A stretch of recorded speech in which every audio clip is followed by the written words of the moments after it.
Good Lord. Oh my God. Wow. You are full of surprises today, Sensei. Josh, what an amazing pair of tits you have. Thank you. God. Are they cybernetic too? Wouldn't you like to know? Y'all, I'm a little punchy today, so just forgive me. I'm sorry, Sensei. Yeah, I know. Hey, y'all. Isn't it shocking? Just for you, my Mark, I fault. went live.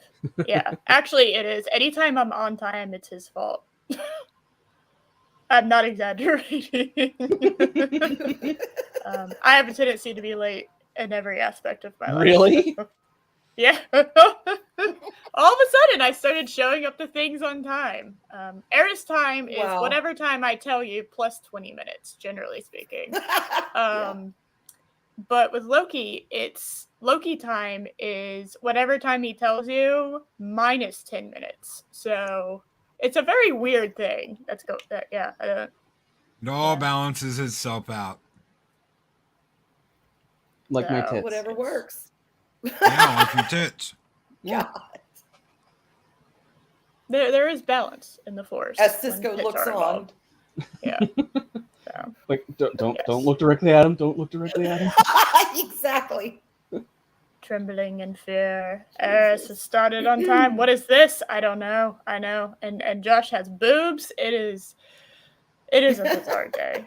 So, It is. It is a bizarre day. It just has. It's not bad. Is Not it as bad bizarre? at all, but Is it as bizarre as not getting a corkscrew done? Shut up, Sensei. That was amazing. I watched that on Florals. Oh my God. And I'm like, am I really that dumb? Am I really that thick? Oh my God. They had to pull up a friggin' instruction manual online with pictures. I'm surprised there wasn't a pie graph and a diagram. I still was having a problem with that damn cork. But shit, oh yeah. my God, you're right. It's Josiah. Josiah. Josiah. Yeah. Yeah, Josh Zia. Yes, Josiah. Oh my God. Josiah. Josh Zira? I don't know what y'all are talking about. I Zira. just see a box with tits. That's true. You're welcome. And hair. And Speckled hair. ticks. Oh my God. Tits? Anyway. Ticks? What? I can't talk today. Josh, this is confirmed that boobs make everyone's brain melt. So I'm glad. Yes. I'm glad They're we now dug have in there like an confidence. Alabama tick.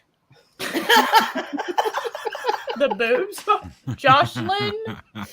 Yeah, Zia was always a fox. That's true. So, that is true. Yeah, that is true. She was. Yeah.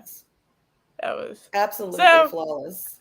I finished after putting it off for a while because I didn't want to cry. I finally watched the Deep Space Nine finale. So oh my God. I watched that last night. And I didn't cry. I actually got mad a little bit. So that was interesting. It's a great episode though. Odo made me mad.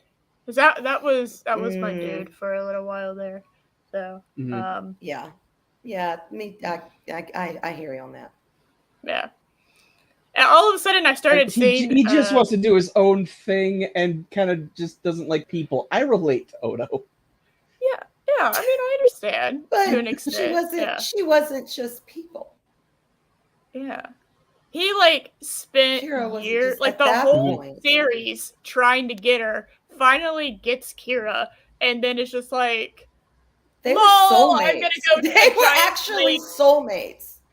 Yeah, I'm gonna go to the giant lake of my melted people, and I could come back at literally any time because you're gonna work at the station and the wormholes still exist. So at any point I can come back, but I'm just choosing to never go. Yeah. It was just like I warned her back in what was it, season 5 when they lose Deep Space Nine when the Dominions take it. Mm-hmm. The founder, the female founder, the female changeling, says, Odo is more important than the entire Alpha Quadrant, more important than the war, more important than everything. Bringing him back to the Great Link is more important than everything. So they kind of telegraphed that back in season 5. Yeah. But I know, I think that was just her, okay? I think she just wanted Odo back because he has the magical penis, okay? I think that's why she wanted him back. I think there was a heavy part of that. Part of that was, yes, they were the Link, they were the Great Collective, blah, blah, blah. They were all one, utopia, whatever. But there was also enough of her individuality to say, I want you 3 snaps up. So I think there was both of that. And then here he meets Kira of a completely different species, completely different, anatomy, everything. Mm-hmm. And they fall in love and they bond. I mean, they don't just, it is like it's real deal, That's what the changelings didn't have. That, and Odo knew that. That's why when he linked with her, he said, look, I can end all this, just link with me. And I really believe he introduced her to love. They don't know love. There may be no changeling has ever harmed another and all that respect, but I don't think they knew what love was. And once Odo shared that, shared his relationship with Kira, that changed everything. And then he agreed to go back, fix it, and stay. And that was the key. That was the linchpin to everything. Love conquered all. It's weird. And the thing I really like about the Founders is the fact that they are just such a completely alien race to us. Like there's like very little. True. There's so little that we can connect with. And I liked that. It's like they had to really think about who these people are and how they have their entire system of government. With you have the Founders, then you have the Wayuun's people, the what are they called? Vorta. Yes. Yeah, then you have the Jem'Hadar. The way their whole government operates was just so interesting and alien. I loved it. I would totally agree with that. I totally agree with that.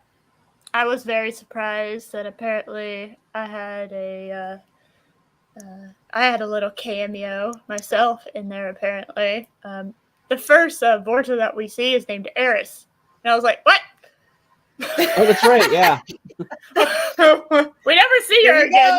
I was just like, "What? What do you mean?" I was like, "Ah, cool. She has like purple eyes and dark hair. That's awesome." And she's evil. That's about right. Okay. Suddenly you identify She's just ticking all your boxes, isn't she? Yeah, I was like, that's Eris is like, I like that, and I like that, and I sure like that. It's weird because I think back to the first episode, The Emissary, and by the time you get to What We Leave Behind, I mean, the journey we have been on with these people is insane. Yeah. I mean, how many of them, the not just the the main cast or even the B cast, guest characters had tremendous growth. Think of the mutants. Think of the mutants. Yes. The first time we meet, Jack, Patrick, and what was her name? Lauren, I think her name was. That one hoe. Yes. Yeah. That one hoe. Jack was like so angry and violent, and like he threatened to slit Serena's throat. The next time we see him, he still has he's still angry and assertive, but he never once threatens violence. So even the recurring characters had growth. Brunt. FCA. Oh my God! There's so many people. Brunt. Kai Wynn was the Umbridge of the series. Proved it. She really was. But let me tell you, though, oh my God, Louise Fisher. You love her and you hate her, but you love to hate her. But she is such a good character in the sense that the way she is played. Louise Flesher nailed that character. She did a phenomenal performance. Every episode she was in, I was like glued to the screen. I was like, why? Commons. Yeah, I was too. I'm like, oh, not this bitch. And then I'm like watching every second. What is she going to do now? What is she going to say? I was fascinated with this character. Oh, like remember when Kira's love interest there was like negotiating something, and he had a brain injury, and they kept doing all this surgery on him. Yes. And Vedic Bario. Yes. Oh my god. And that was so messed up. And like the way she kept using him for her own political advantages and then abandoned him. It's like, oh, you're such an evil. I hate you. You're not any use to me. We love to hate like a her. vegetable. Okay. She's a fantastic. She's a great example of a villainess that comes into her own. When you first meet her, you get this, is she, isn't she? And then by the end, you are like, she is sold out, batshit, gone. You know what I mean? She is just evil. They give you like little crumbs to follow with her, because when you find out, okay, this is the spiritual leader of Bajor, but she's never talked to the prophets. She's never had a vision from the prophets. She's never spoken to him. She has extreme animosity for Cisco because he is the emissary of the prophets, and she cannot in any way, shape, or form come near that, and she can't get rid of him. A damn off-world alien is the emissary talking to my gods, and I can't even talk to them, and I'm the spiritual leader of Bajor. Yes. And you throw in the vanity of her personality. You throw that into the mix with all that. She is just like, I'm not done with you. Her hating Dukat was so hypocritical because she was a conspirer. Like she, for her own gain, sold out the Bajoran people so that she could continue going on. I mean, the amount of stuff she has done, and what she was even willing to do, right? Was, in my opinion, on par with Dukat. Dukat was just able to do more because his government was acting the same way he was, right? They justified everything, but she didn't have that. The Bajorans weren't as overall corrupt as she was. So imagine her and but it's flipped. She would have been just as bad as if the Bajorans were occupying Cardassia, and she was basically the Dukat of the Bajorans, basically. Yeah, that's what she would have been. Because she was messed up, but her ending was funny. Well, it's very poetic because she spent all of her time spinning webs and fooling people, and at the very end, someone spun a web and fooled her. Like you said, they were two sides of that same evil, fucked up coin. That's right. Brilliant storyline. God, I love that one. It's one of my favorites. And something that took a long time to happen, too. It took a long time for all of that to come out. And I love going back and watching all of this again because you'll catch things. There's a Bajoran collaborator that comes back on the station, and Kira's like, nope, bitch, you're going back to Cardassia. And Wynn stops it. Well, Wynn stopped it because she's the one who contacted him and said, it's time for you to come home. So she could get one over on Barile and say, oh, someone collaborated, and it's Barile. Barile's the one who did it, when really it was Kyle Paka that sacrificed her own son so that this whole other resistance group could live. And it was all done. She did it to save. She killed. She had hundreds of people die to kill to have tens of thousands live. Yeah. And it was a sacrifice she made. Her own son was a part of it. And when turned it and used it and contacted that guy and told him, no, come back, come home. It's time to come home. And then used him against Barile and gave the guy political asylum. From the very beginning, and they don't spell that out. It's like little things you got to go back and catch that you're like, oh, that's what that bitch was doing. Yeah, exactly. She wanted power. She wanted power. But to be honest, that's what makes a great storyline and a great way to build a villain. When it's not, I mean, there are the villains that they're in your face and you love them. You want them there. You want them front and center from moment one. But then there are those other villains that just kind of take you on a ride, and then when you get there, it's no less impactful. It's like, damn, that's what they were up to. Shit. Yeah, and Loki, you were touching on it. And Loki, you were touching on it. The fact that the show took its time. You know, they don't just here's the war with the Dominion right at the beginning of the series. They built up the political faction so you knew where everyone stood. Then they introduced the war. They planted the seeds and watched them grow and did not rush anything. Yeah. I mean, the Dominion War happens and starts in, I think, season 5, because they say 2 years. So I'm pretty sure it was season 5. And the first time you hear Dominion, I think it's end of season 2. End of season 2. It's the last. You hear the word. You don't actually you're getting the Dominion, and you're just like, okay. You just kind of brush it off at that moment. But then you get fed more and more, and you start feeling the power structure. And of course, the shock when you realize that the people that are running the Dominion are Odo's people. And it's just pretty fascinating that of all places, of all the founders or the changelings' children that they just, I guess, spread out into the world into the universe.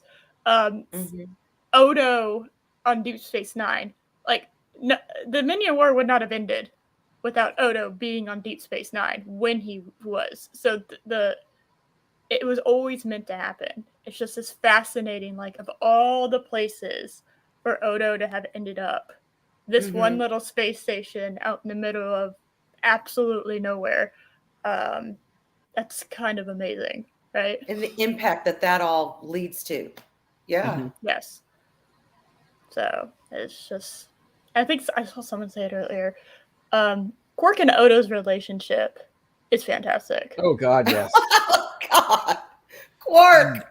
Yeah, there we go. Want to talk about character growth, not just from this season, but from all the way back in TNG. I hated the Ferengi in TNG. I could not stand them. I was like, they were annoying. What a Weasley group of villains. Yeah. Lying, scamming, bullshit. I didn't like them, and I love Quark. I love Rom. Hello, Rom. The Grand Nagus, Moogie. I mean, it's just like all of them. Yes, every single one of them. Even especially Nog, oh my God. First Ferengi in Starfleet. He's this troublemaker when we first meet him, and he joins joins Starfleet, and he goes through a lot. He loses a freaking leg. Yeah. The final battle, the Dominion is flown. The Defiant is flown by Nog. Yep. Yeah, it's amazing. And I think, look, you said, what is it, Star Trek Online or something? What is it? There's some kind of something that they tell what happens after. Okay, so there were excerpts in Star Trek Online, but they also talked about it in What We Leave Behind. The fact that Kira becomes Kai of Bajor. Nog is the captain of the Defiant. They kind of update you on everything. Bashir and Ezri aren't really talked about, but I'm okay with that. O'Brien does go back to Earth, and obviously Worf goes back to the Enterprise. Whether he stays as the ambassador on, but the funny thing with that was at the end of TNG, the last episode, All Good Things. Worf is the ambassador between the Klingons and the Federation. It's true. And at the end of Deep Space Nine, Martok offers him the job to be the ambassador. Yeah. So I kind of thought, well, that's part of the future actually happening. That's part of that glimpse we saw into the future in All Good Things actually coming true. But obviously in Nemesis, he's back to being the tactical officer of the Enterprise. Yeah. Loki actually told me what happened. Terry Farrell. Jesus Christ! All she wanted was the same paycheck. It's really crazy that I want to make what I made the previous years, Yeah. I want to make the same paycheck. I want to make what I made last year. No, we're not. We'll cut you. We'll cut you down to half the episodes. And she was like, no. And they were like, fine, we'll get somebody else.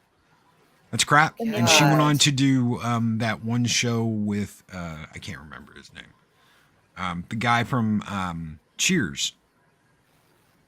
Anyway, yeah, nobody knows what the hell that show's called because nobody watched it. But they paid her. They paid her more than she was getting paid on Deep Space Nine. So damn. I mean, sometimes at the end of the day, they are working actors. You know, they have to make a living.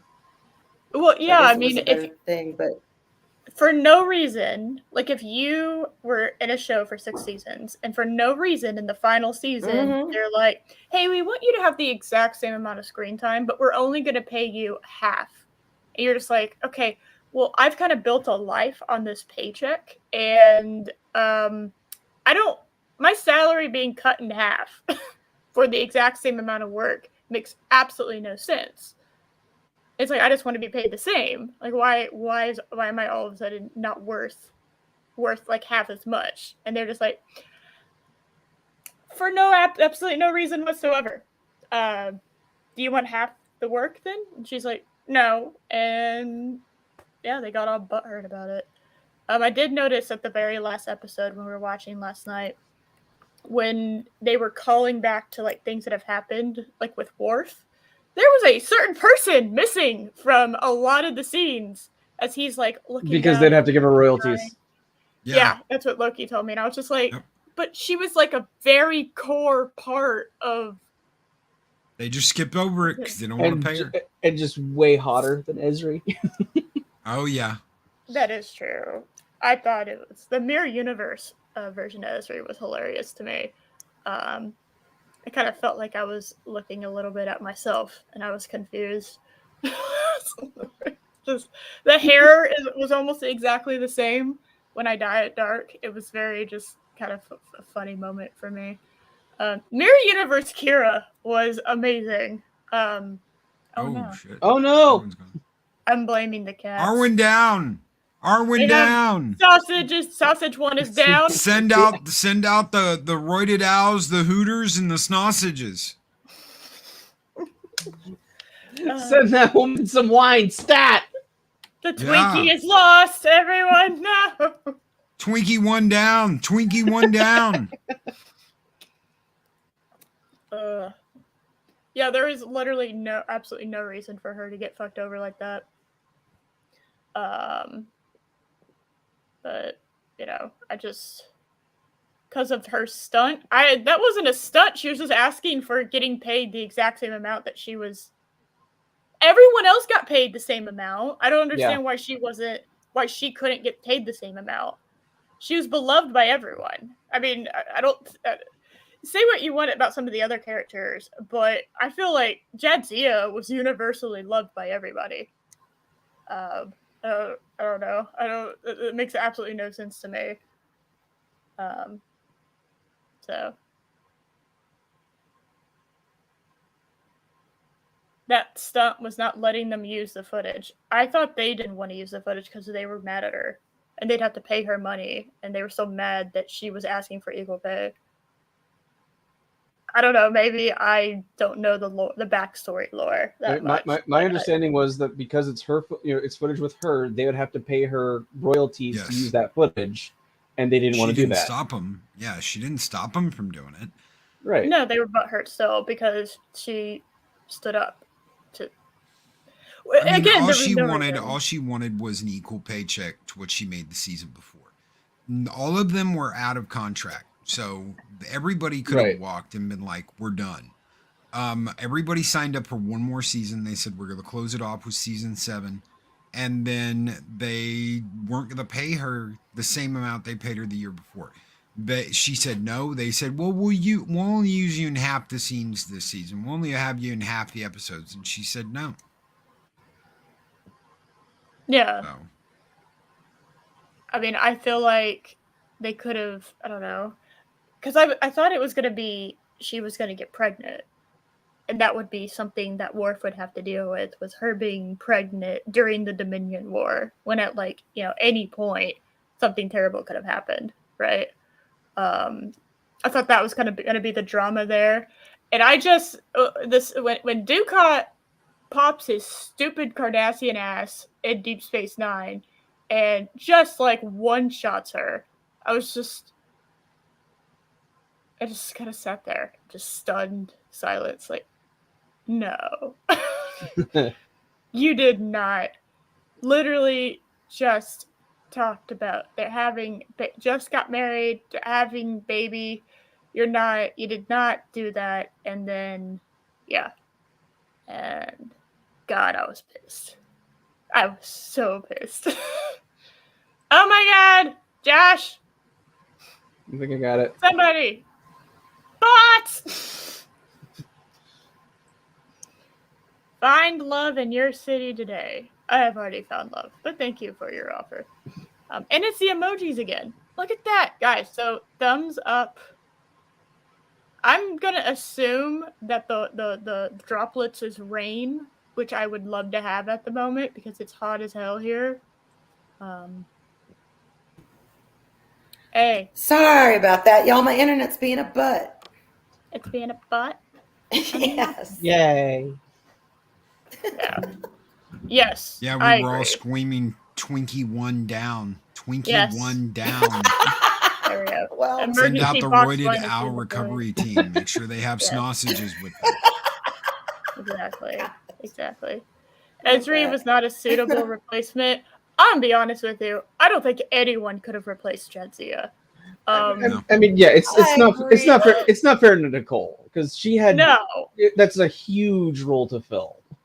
But Also, did they have to go with the character being so annoying? I'm sorry, I just found her annoying half the time. Like that was part of her character to kind of, you know, be this slightly annoying character. Yeah.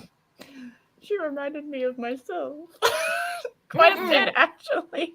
I was sitting there like, Eris, all right, if you were annoying, maybe, but you're not annoying. You're cool. There's a difference.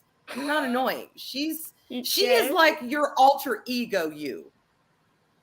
If you were of that, I'm really kind of bubbly, but I'm really also kind of annoying. And oh my God, be my best friend. But no, I don't think so. And here's my story. And I've just met you and I'm going to tell you blah, blah, blah, blah, blah, blah. Till you want to smack her and say, info dump, don't give a shit. Yeah. That's the way she came across to me. Understand why she was like that? Yes, I did, but I just didn't care that much because I found her annoying. I didn't hate her. I mean, I'll give her that. I didn't hate her. I did not hate her. But I don't know. Jadzia all the way. Yeah, and I will admit, she had some very difficult shoes to fill, and no shade to the actress. Okay, no shade to her. But one season for your entire character, especially after the person you're technically replacing has had 6, and she's universally loved, like, that was an uphill battle. And I'm going to be honest, I think she did great for what she was given, because I don't think there was any way she was coming out of that. No, I agree with Jadzia, because she didn't have the time or the I totally agree. And like I said, I have no problem with what the actress did with her. It was just the character to me. And it's not just her, to be fair. Other characters, like Lockley from Babylon 5, came in on season 5. And at first I was like, okay, maybe they'll give me time to like her. But it was kind of the same thing. When they take characters and they know they're only going to have 1 or 2 seasons, and they just, like I said, info dump you. With all of their information, all of their shit, just back up, just ease up a little. I know we're probably not going to get to know her as well as all the other characters just because there's not the time, but I appreciate it when they treat them like everyone else, I guess, if you will. And I don't have to know everything about a character to really appreciate and enjoy them. And I think if they had backed off of her a little bit and let her just kind of come into her own, I think I personally would have received it better, but they push the character on you. Another thing that they could have done would be, instead of replace Dax with Dax, have the new Dax become a recurring character and elevate one of the B cast to the main cast. Yeah, that would have been interesting. Like Nog or something. Yeah, make Nog part of the main cast, or Martok. Yeah. You know, one of the B cast. Yeah. Make them the part of the main cast at that point. Garrick. Yeah. That way, it's Garrick. Should have made Garrick a main cast member. Because Garrick if I had to pick one character. Yeah. Garrick is my favorite character from DS9. Oh, yeah. I bounced around with my characters, but at the end of the day, when Garrick was on screen, I was just like, fuck yeah, Garrick. Yes. Every single episode, Garrick was in. It was like, got glued to the screen, like with Kai Wynn. But in the pale moonlight, where he plays Cisco. It's like, he's just a tailor, y'all. He's just a tailor. Just a plain simple tailor. You knew he wasn't just a tailor from the very beginning, but he had like the most. He had so interesting, and sometimes people like. Obviously, not everyone that's a spy is going to be like James Bond, who basically does everything but wear a fucking name tag that says, "Hi, I'm James Bond. I am a spy." Mm-hmm. Not exactly like the most like covert, but Garrick, I think, did an absolutely beautiful job of writing him as kind of a former spy, where it's like, I kind of know things. Am I telling the truth? I don't know. Am I? And you know what kind of literary character he reminds me of? The Scarlet Pimpernel. Do y'all remember the Scarlet Pimpernel? Mm-hmm. Oh yeah. No, I don't. Revenge. My internet's bugging again. Hang on. Okay, I'm back. Okay, can y'all hear me? Revenge. Yeah, we heard Scarlet Pimpernel. Revenge. Yeah, the Scarlet Pimpernel. You know, he was the British aristocrat who basically was working to get the aristocrats out of revolutionary France, to get them safe. So he was kind of working two sides, but he was very much a fop. He was his like secret identity, if you will, was he was a dandy. He was into clothes. He was this, and I kind of see a little bit of that mirrored in Garrick. In that he's the original Zorro. Yes, because he's not. He doesn't just cut the clothes as a job. He tells you what would look good on you, what colors to suggest, what fabrics. The guy knows his shit. But yet behind the scenes, we see who he really is. And we see he's not just this slight dandy who's just out there passing secrets. The man knows what's going on.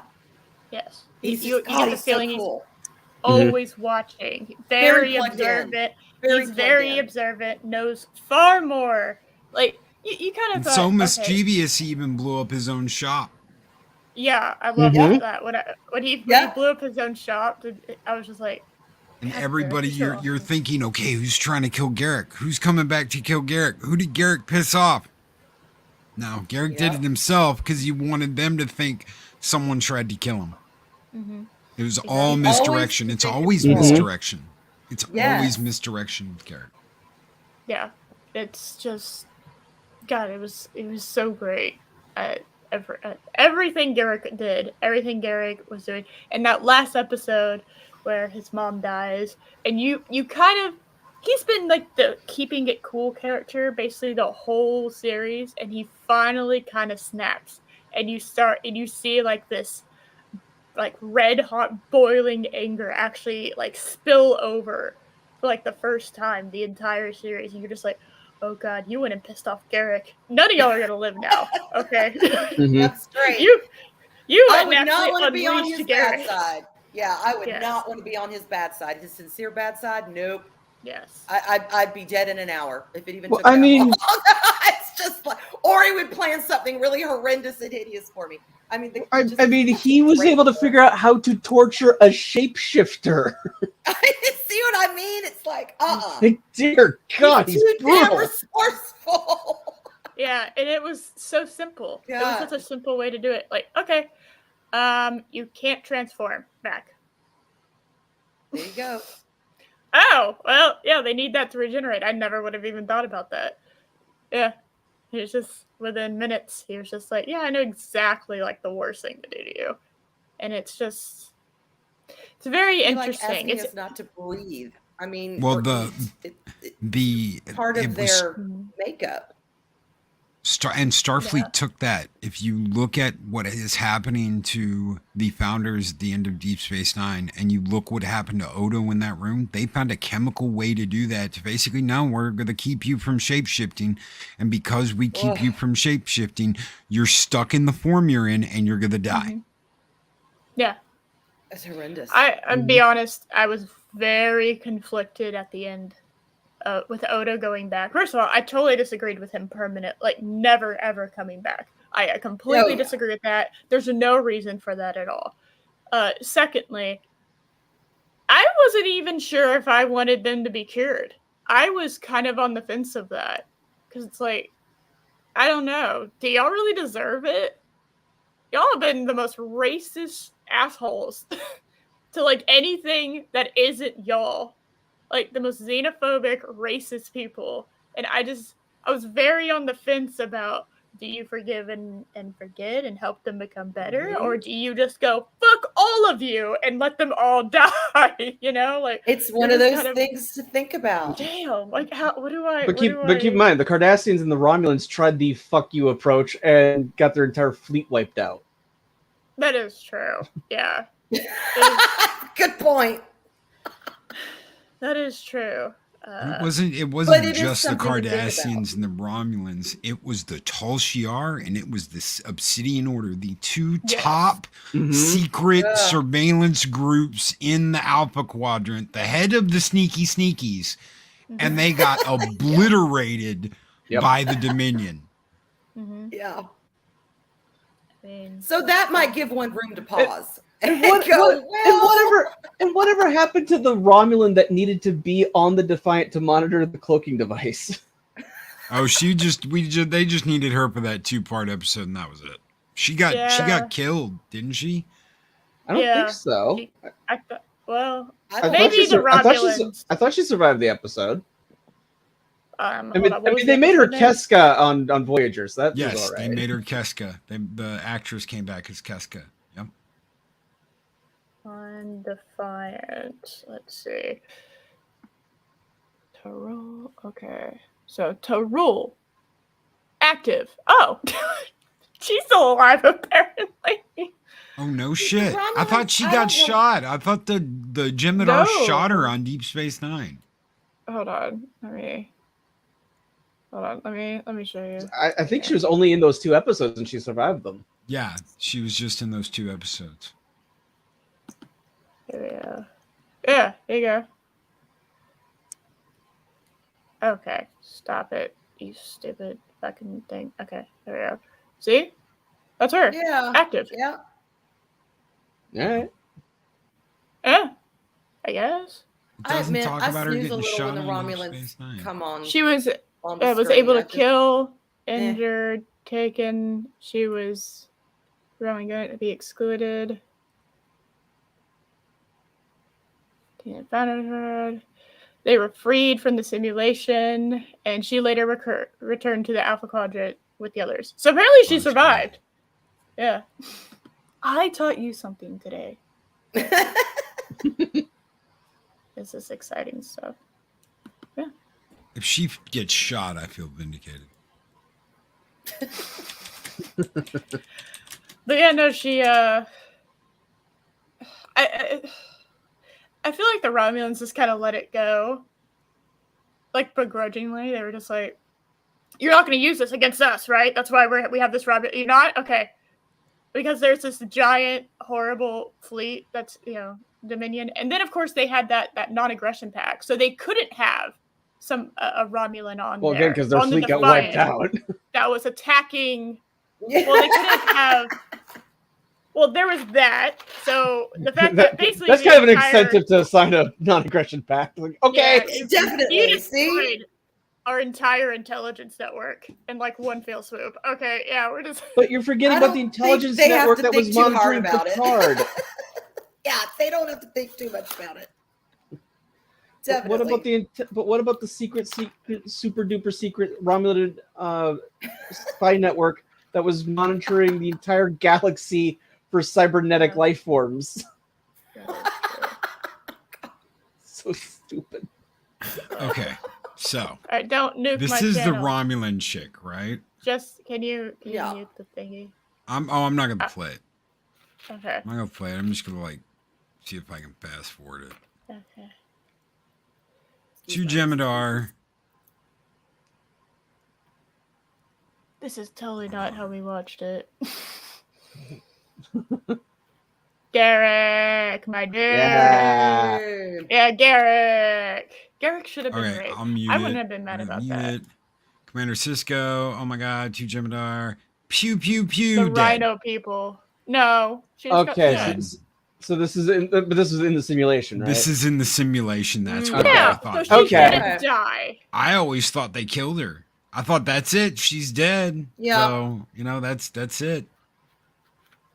But yeah. So she does die in the simulation. That's what I was thinking of. I knew they shot her. I remembered them shooting her in the back. Yes. Okay. I kind of like the idea of like her being coached. Maybe because she didn't have the definitive death scene where it's in question. But yeah, I'm good with that. Let her be dead. I'm fine. So we're not racist or xenophobic. I don't know. The way that they called everyone a solid. Solids. You solid. Was like, climb off my shoe, you solid. Yeah, they can never hope to understand the complexities of being a changeling. The solids. I feel like that people have the air that just to me was very like, we don't want anybody that isn't one of us. Like, don't. Well, she even says that in this last episode, in What You Leave Behind. Yeah. She says, Wei-Yun, you were the only solid I've ever trusted. Oh, Founder, thank you so much for saying that as I'm dying. That was the last Wei-Yun. I wish you hadn't done that. God, Wei-Yun. Yeah, I liked him. Which one? Another fascinating character. Remember there were like character all of them. Was fascinating. I did. Well, I mean, it certainly helps that it's Jeffrey Combs and he's just amazing. Oh, yes. He's hypnotic to watch. So he played Liquidator Brunt. Yes. Which when he told me that, my mind exploded. I was like, that's Brunt, the same character, FCA. It's all in the voice. And then he plays Wei-Yun, and then he plays an alien in Deep Space Nine. He comes on as an alien. Yep. That's like in only one episode. And then he is what's his name? And he's the Andorian in Enterprise. Shran. Shran. Yes. My God. Having him come back as Shran and then that's true, pigskin. I'm like, yeah. Fuck yeah, Jeffrey Combs. Well, So when I did the episode on Enterprise where we are introduced to Shran, I made the joke of I think Jeffrey Combs has a lifetime contract with Star Trek. He is to them. He's in everything. Pixar. Yeah. What? Oh God. The one who played Norm on Cliffy on Cheers. You know, he's in like almost every Pixar movie. John Ratzenberger. Yeah. Yes. That's what he is to Star Trek. And he's so good in everything that he does. You look forward to, okay, when is he going to appear? And how is he going to appear? Wasn't he also in the Voyager episode where The Rock was in there? I don't know. Yes, I he was. The coffee episode. That's right. Yes, he was. I knew Loki would know. There's coffee in that nebula. Number one, plot a course and let's endanger the entire crew because I want caffeine, goddammit. Everything. I am caffeine deprived. Let me basically destroy my entire ship and crew because I am cranky. You'd think they would have the captain of this ship supplement that does the same thing that she could take on the ship if she had such a hard on for caffeine. Voyager. I like my coffee like I'm like my men. Computer, coffee, black and hot. Coffee is important, but it's not. Don't kill your whole ass crew and destroy your ship. Everyone knows that in Star Trek, if you decide to go into a nebula, the likelihood that anything good is gonna happen is basically nothing. Okay. Like, name an episode where a starship goes into a nebula and something good happens. There is not an episode, by the way. First time it happened, Spock dies. Yeah. Freaking priorities, people. I mean, come on. Worst Captain Janeway. I don't know. I think Michael Burnham has a good running for the. I don't know if she was the worst. Early season Archer is definitely a toss up with Janeway. Oh, dude, he's such a pussy. He's an idiot. It's not until season 2 that he's like, bitch, I will put you in an airlock and jettison your ass into space if you don't do what I tell you to do. Took him time to testosterone up a little bit, didn't it? Just a bit. Oh, God. Or was it season 3? I don't know. I just remember that when he finally was like, put him in the airlock, I was like, yes, that's my boy. Yeah.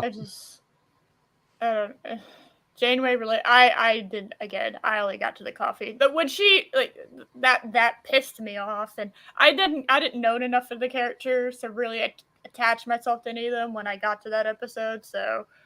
Eris, don't feel bad. I never finished the series either. I just got to a point where my saturation level was done. I was soaked. I was like, I have had enough of this crew for right now. Now I may go back one day and watch it all the way through, but right now I have not had that motivation. So I hear you. Yeah, I want to be able to say I've watched all of Star Trek JJ for the most part, I guess, or at least through Enterprise, right?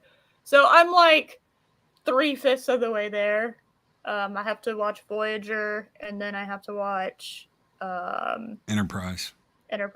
So the animated series is all right. That is good. Yeah. That I watched that with my husband after we sat down, and he was like, "Okay," because he got me hooked on Next Gen first. That was my first Star Trek. And then he's like, "Okay, well, if you like this, let's get some history. Let's watch this." So we watched the original and the animated. And then Deep Space Nine, and Deep Space Nine became my baby.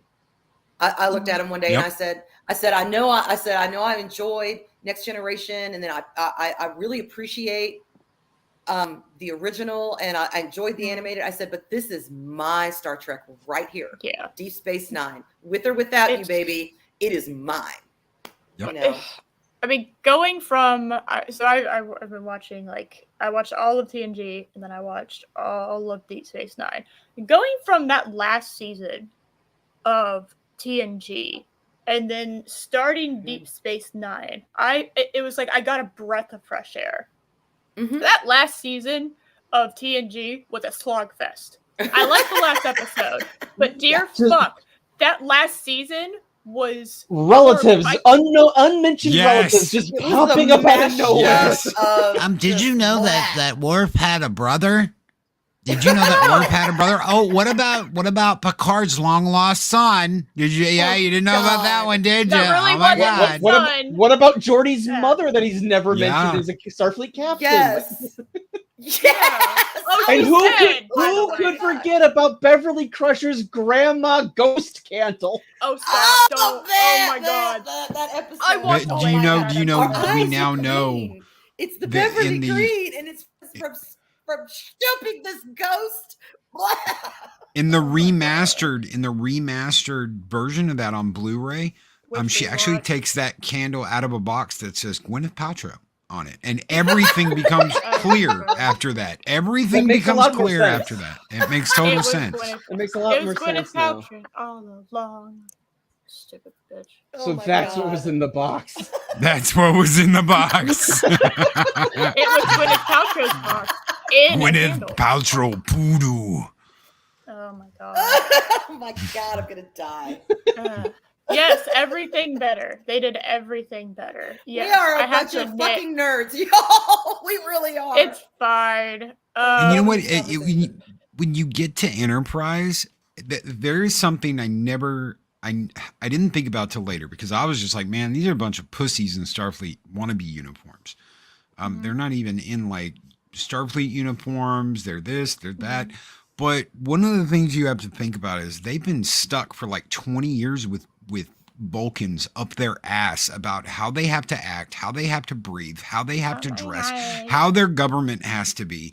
And then they go out to explore unknown space, and everybody's like, yeah, screw the Vulcans. We do our shit our own way. And it takes Archer a little while to be like, Well, screw it. I'm the captain. If I want to throw someone out the airlock, that's my call. Yeah, there's nothing that says I can't. my biggest issue with it, though, is we also see that there are like other human spaceships that are out that far already, because we encounter like freighters and stuff like that. Like, well, I thought this was about humans leaving Earth, but we're already out there. So boldly going yes. Going where we've already went. Were the freighter ships? Was everyone dead? And it was one of those what happened here episodes. One of my favorite episodes in Enterprise is the one where the aliens come on board and they just shut everything down. And you see these like gray, long-necked aliens, and they're literally taking the crew to experiment on them, and then leaving the Enterprise just sitting there like powerless. And they'll leave, and then they show back up, and they're like, "We're back," and they're just toying with them the whole time until they figure out, well, guess what? I guess we need to put phase cannons on the ship, because we had phase cannons, but it was Tuesday and the Starfleet Corps of Engineers couldn't install them right away. So we're not gonna install them, during the mission on the way to do anything. We're just gonna wait, and then we're gonna wait until we're in deep shit and then need them. Dumb. And why on the Enterprise B are they like, tractor beam? It won't be installed until Tuesday. You do realize when the NX-01 left space dock, it left space dock without a tractor beam, without phasers, without all this shit. Look at the trouble they got into. Yes. I expect the Starfleet Corps of Engineers to know better. Stupid. Well, they didn't have Miles O'Brien, okay? Who is basically an entire engineering team in one single human, okay? Like, ugh. And then he died, and he got replaced by a time-displaced copy. Oh my god, you're right. I forgot about that. Because they, it just happened, and they're just like, yeah, nothing to see here, and just moved forward. Yeah, I forgot about that. Weird. Yeah, weird. So glad Temporal Investigations didn't show up and somebody say, oh, look, you're on time. Is that a time joke? We don't like those. Okay, I think I'm stable.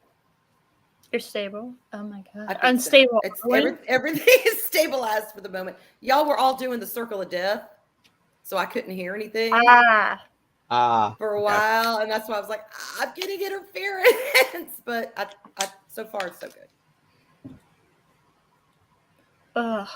Yeah, I Deep Space Nine was great. It was so good. So many characters I cared about.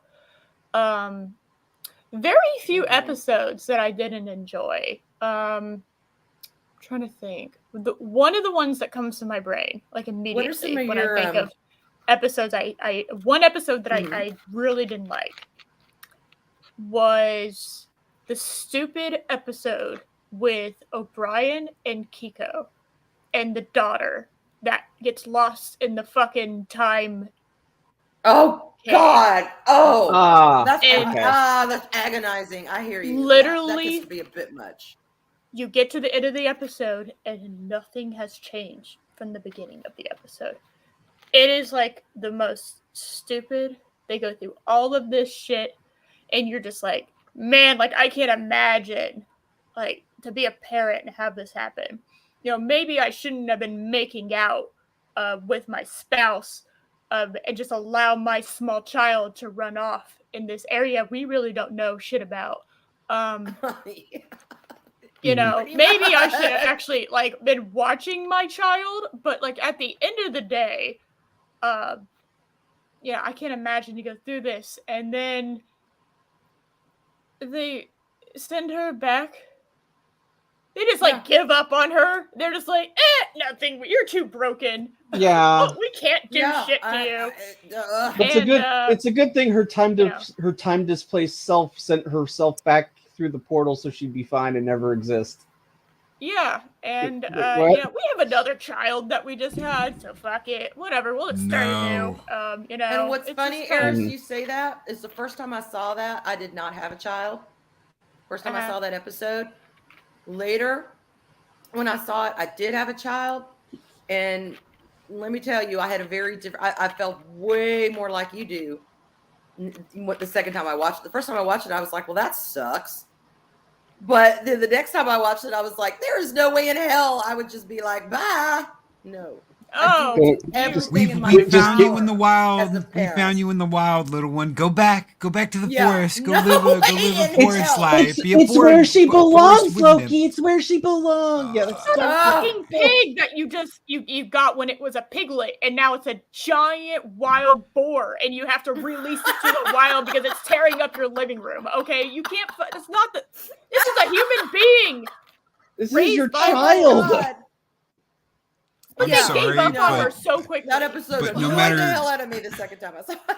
No matter what side of that I would be on, whether it be if I was Keiko, whether I was O'Brien, if my spouse came to me and was like, "We need to let her go back to the wild," I would phaser stun that bitch. And when they woke up, and then what happened? I don't know. Yeah. You just passed out. What were we talking about? Nothing really. I didn't tell you. I thought we should release Molly back in. What happened? I don't know. You just passed out. Maybe stop saying that and I'll stop phasering your ass. Yeah. Because that's what you should do with your children. Just catch and release them. Yeah. They're like, wild animals, just. And she was 10. So, like, she had enough that her brain had, like, that she was, like, 2. And she was like literally raised by wolves. I could understand. You couldn't. But she had full functioning sentences going on. I remember when I was 10. Okay, that's not too far fetched to like remember when you were 10. And I don't know. Kids are very resourceful, and kids at that age, you've got your facilities. I would have been way more impressed if Keiko could have, or not Keiko. Wow, Molly. There we go. Molly would have like kind of become a mix of her mother and father, but like lived out in the wild. Yeah. And like engineering background from her father, like a botanist background from her mother. That's the perfect mix for somebody living out in the wild. So I thought that's where they were going, and that's not where they went with that at all. And I was just. Yeah, and if she had been 2 or 3, it would have been a lot more tragic. Like you said, they weren't paying attention. A 10-year-old, you kind of figure I wouldn't do it, but you would still figure they would have the sense to not go too far in a weird, scary area or whatever, a new area. Yeah. But with a 2-3-year-old, they don't have that cognizance about them. Mm-hmm. They're just all touchy-feely, put in your mouth, ooh, what's over here? So if that had happened when she had been that little, that alone, that tragedy and that guilt and that grief that they would feel, and then having to make that decision to send her back because there is no other way she can survive, because she has grown up literally the wild child and will never tame. The heartbreaking decision to have to let her go back. You know what I'm saying? It would have had a lot more of a, oh my God, that is so fucked up. I feel for all 3 of them kind of aspect. But now you're just like, what? Makes no sense. Makes no sense. I watched an 8-year-old eat out of an ashtray once. Some kids just aren't smart. No, I assumed Molly O'Brien would have been an intelligent one, though. Okay, because her mom and her dad are both absolutely brilliant. So, and at age 10, definitely at age 10, yeah, I totally agree with you. That it's just not the same. It didn't do what I think they wanted it to do for us. It's like she's 10, y'all. She's from 2 very brilliant people. Give her a chance, Yeah. Yeah. And I also just want this on record, but Molly O'Brien is like the cutest kid in television history. She's adorable. She is cute. Yes. Adorable. Kids sometimes annoy me those, but not her. She was really adorable. Yeah. She was absolutely that child actress that played her was perfect for that role. She's great. And I won't lie, I love Keiko and Miles. Yeah, I do have to agree though. I do. They grew on me. At first I was like, I don't know about their chemistry. I don't know about very they sudden. grew on me through this series. They really did. I thought Keiko. I did think Keiko was underutilized. Like, look, they dropped the whole school thing real fast. Yeah, they did. Yeah, they did. But they actually came up with a decent enough reason. So the entire run of Deep Space Nine, Molly was played by the same kid. Mm-hmm. Yeah, that's cool. That usually doesn't happen. No, I mean, no, they didn't do that with Alexander, right? No, there were like 3. Yeah. There were like 3 different Alexanders on That's TNG. Very cool. But the last Alexander was the Alexander we get in Deep Space Nine. So yes, that's the same actor from TNG, the last one that plays him, the one that everyone kind of remembers.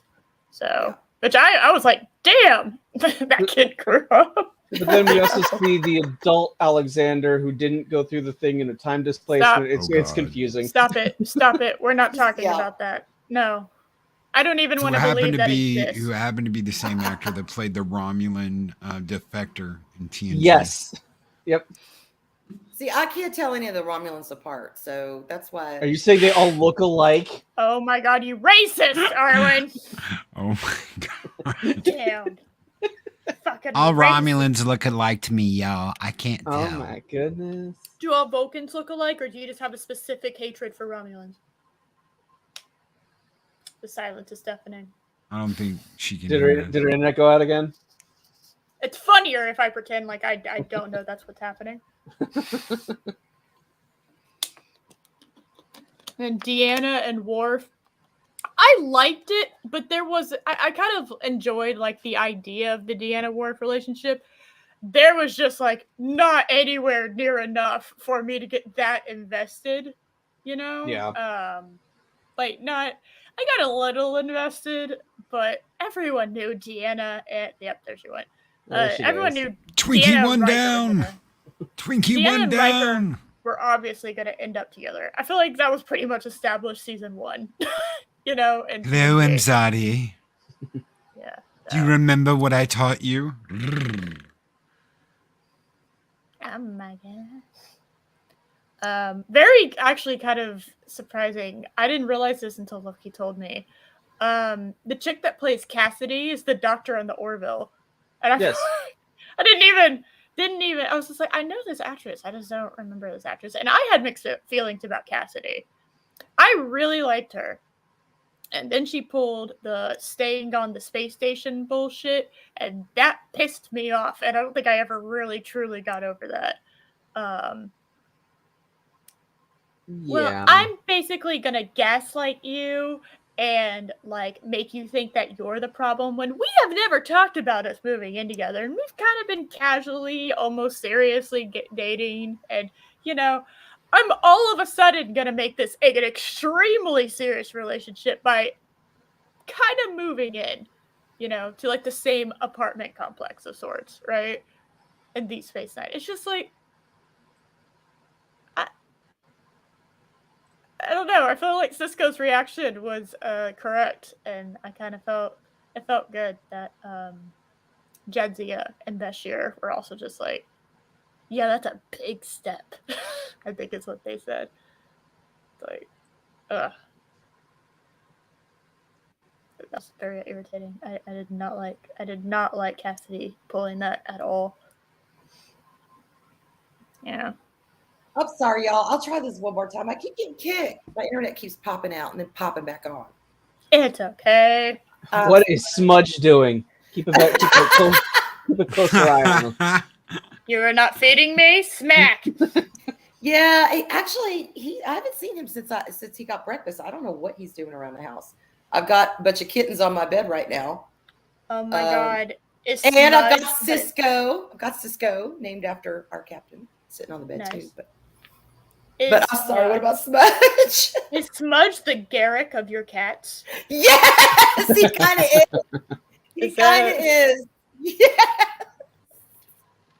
I'm thinking about starting a series of shorts about Judge Smudge, getting Steven to do a thumbnail and put him in a little, what do you call it? A little robe with a little kitty gavel. I don't know. Yeah. If I can get him to sit still for 5 minutes without poking or judging me. But anyway, I'm back. You're good. I was just going over the series in my brain. So, what would you say would be some of your favorite episodes now that you've seen the whole thing airs? I don't know names of episodes very well at all. Let's see. The one where we explore, I think it's actually a multiple parter, where Garrick and Worf, I think, get captured by the Dominion, and you find out that Bashir with the changing Bashir. Yes. That's a good one. Where we get Martok we get actually introduced to proper Martok. The real Martok, yeah. The real, that is a good one. Hell yeah, that's intense. That's an intense. And he's like, Worf, honor has been served. Stay down. I like the wedding episode between Jedzia and Worf, the episode I can't remember, where she's having to basically learn to deal with her new in-law. And her mother-in-law is just not giving one fucking inch. The Klingon bachelor party. Where O'Brien and Bashir are like, when do we get to hit him with the paint sticks? When do we get him to hit him with the paint sticks? When do I get to kill him? Yes. A lot of episodes, lots of episodes. Basically, kind of at the beginning of the Dominion War. Lots of Dominion War episodes. I can't name a lot. Obviously, when they take back Deep Space Nine, is a great one. If it's a multiple parter, I can't remember. I did not tell my wife when we were watching it through that Ziel dies. I didn't get told anything by Loki either, so that was fun. Yeah, so when she pops up and. I remember Becky telling me, "Oh, Dukat has a half Bajoran daughter. Oh, that's really interesting. That's I hope we get to see her again." And I was just like, "Yeah, we get to meet her." Yeah. And when she got shot, Becky was honestly crying. He is just so slimy and so. Yeah, you see the purity in her. She is the best. The Damar character arc. There goes my internet again. Y'all still there? We hear you. Yeah, no. That reminded me of where we started with as far as Damar's character was. I forgot where we started. Yeah, I forgot about that. He killed her. Yeah. He killed her in cold blood. And he ends up leading the revolution. Yes, and then he ends up being, a martyr for the revolution to take back Cardassia. Anything that any episode for the most part that involved Garrick was a great episode. In the Pale Moonlight, where he basically tricked Cisco the whole time. It's a fantastic episode. I'm trying to think. The introduction to the Dominion, the beginning of the Dominion War, it kind of mellows out a lot by the time you hit season 7. It was kind of clear the war had been dragging on for so long that everyone had kind of gotten numb to it. Was season 7 the one where Nog lost his leg? Because his rehab episode is also up there for me. Was absolutely fantastic. I mean, the fact that they trusted their B cast so that Nog and Vic, 2 members of the B cast, were the leads of that episode. They trusted them that much. Oh my God! How could I forget? Because all of I was wondering when you were going to say that one. It's the one my picture's from. Trouble with Tribbles is my favorite TOS episode. Mine too. I was fucking dying in this. Anyway, sorry, Arwyn, I totally interrupted you out of fame. No. It's still edited pretty damn well too. Like, it still holds up. Yeah, it held up 1000%. I was like, wow, this is pretty impressive. Say about things that we like. I never really warmed to Bashir that much until his relationship with Garrick. Yeah, same. When they started meeting and talking, and you could see a genuine admiration respect, develop respect between these two. And with Garrick, he may seem very friendly and he may seem very everyone's best friend, but he's doing that for information. And he just, to gain his respect, his genuine respect, would be a very precious thing. So I started appreciating Bashir more as a character through that relationship. Maybe that's just because I find Garrick so damn cool. But yeah. No, I'm scrolling through like some websites that have like the top tier ones, so I can try to remember. Because I don't remember names either. Oh my God, The Visitor. Oh God! Crap. Oh my God! Oh my God! Oh my God! My heart just broke. Yeah. And they play that same music. The only time they play that music again that they played in The Visitor is when Cisco is saying goodbye to his wife in that vision at the end of this episode. At the end of the last episode. That's the only time they play that music again, is when he's saying goodbye to Cassidy. Mm-hmm. Yeah. Yeah, he pointed that out to me yesterday. I was Judge like, wow, Smudge, it's been some time since you've been in the chat. Judge Smudge, hey honey. Good to see you. God. Thanks for the stabbies this morning. Yes. I hope you enjoyed your breakfast. The introduction to Section 31 was fascinating. It's funny because my actual introduction to Section 31 was in Discovery. I'm sorry. So that was like, it was very funny to basically like look back on what had become of Section 31 and like where it started. It was like, okay, like a kind of the Obsidian Order of the Federation. It starts before that. It actually starts in Enterprise. Okay, but I'm talking about my. Okay. Sorry, I'll shut up now.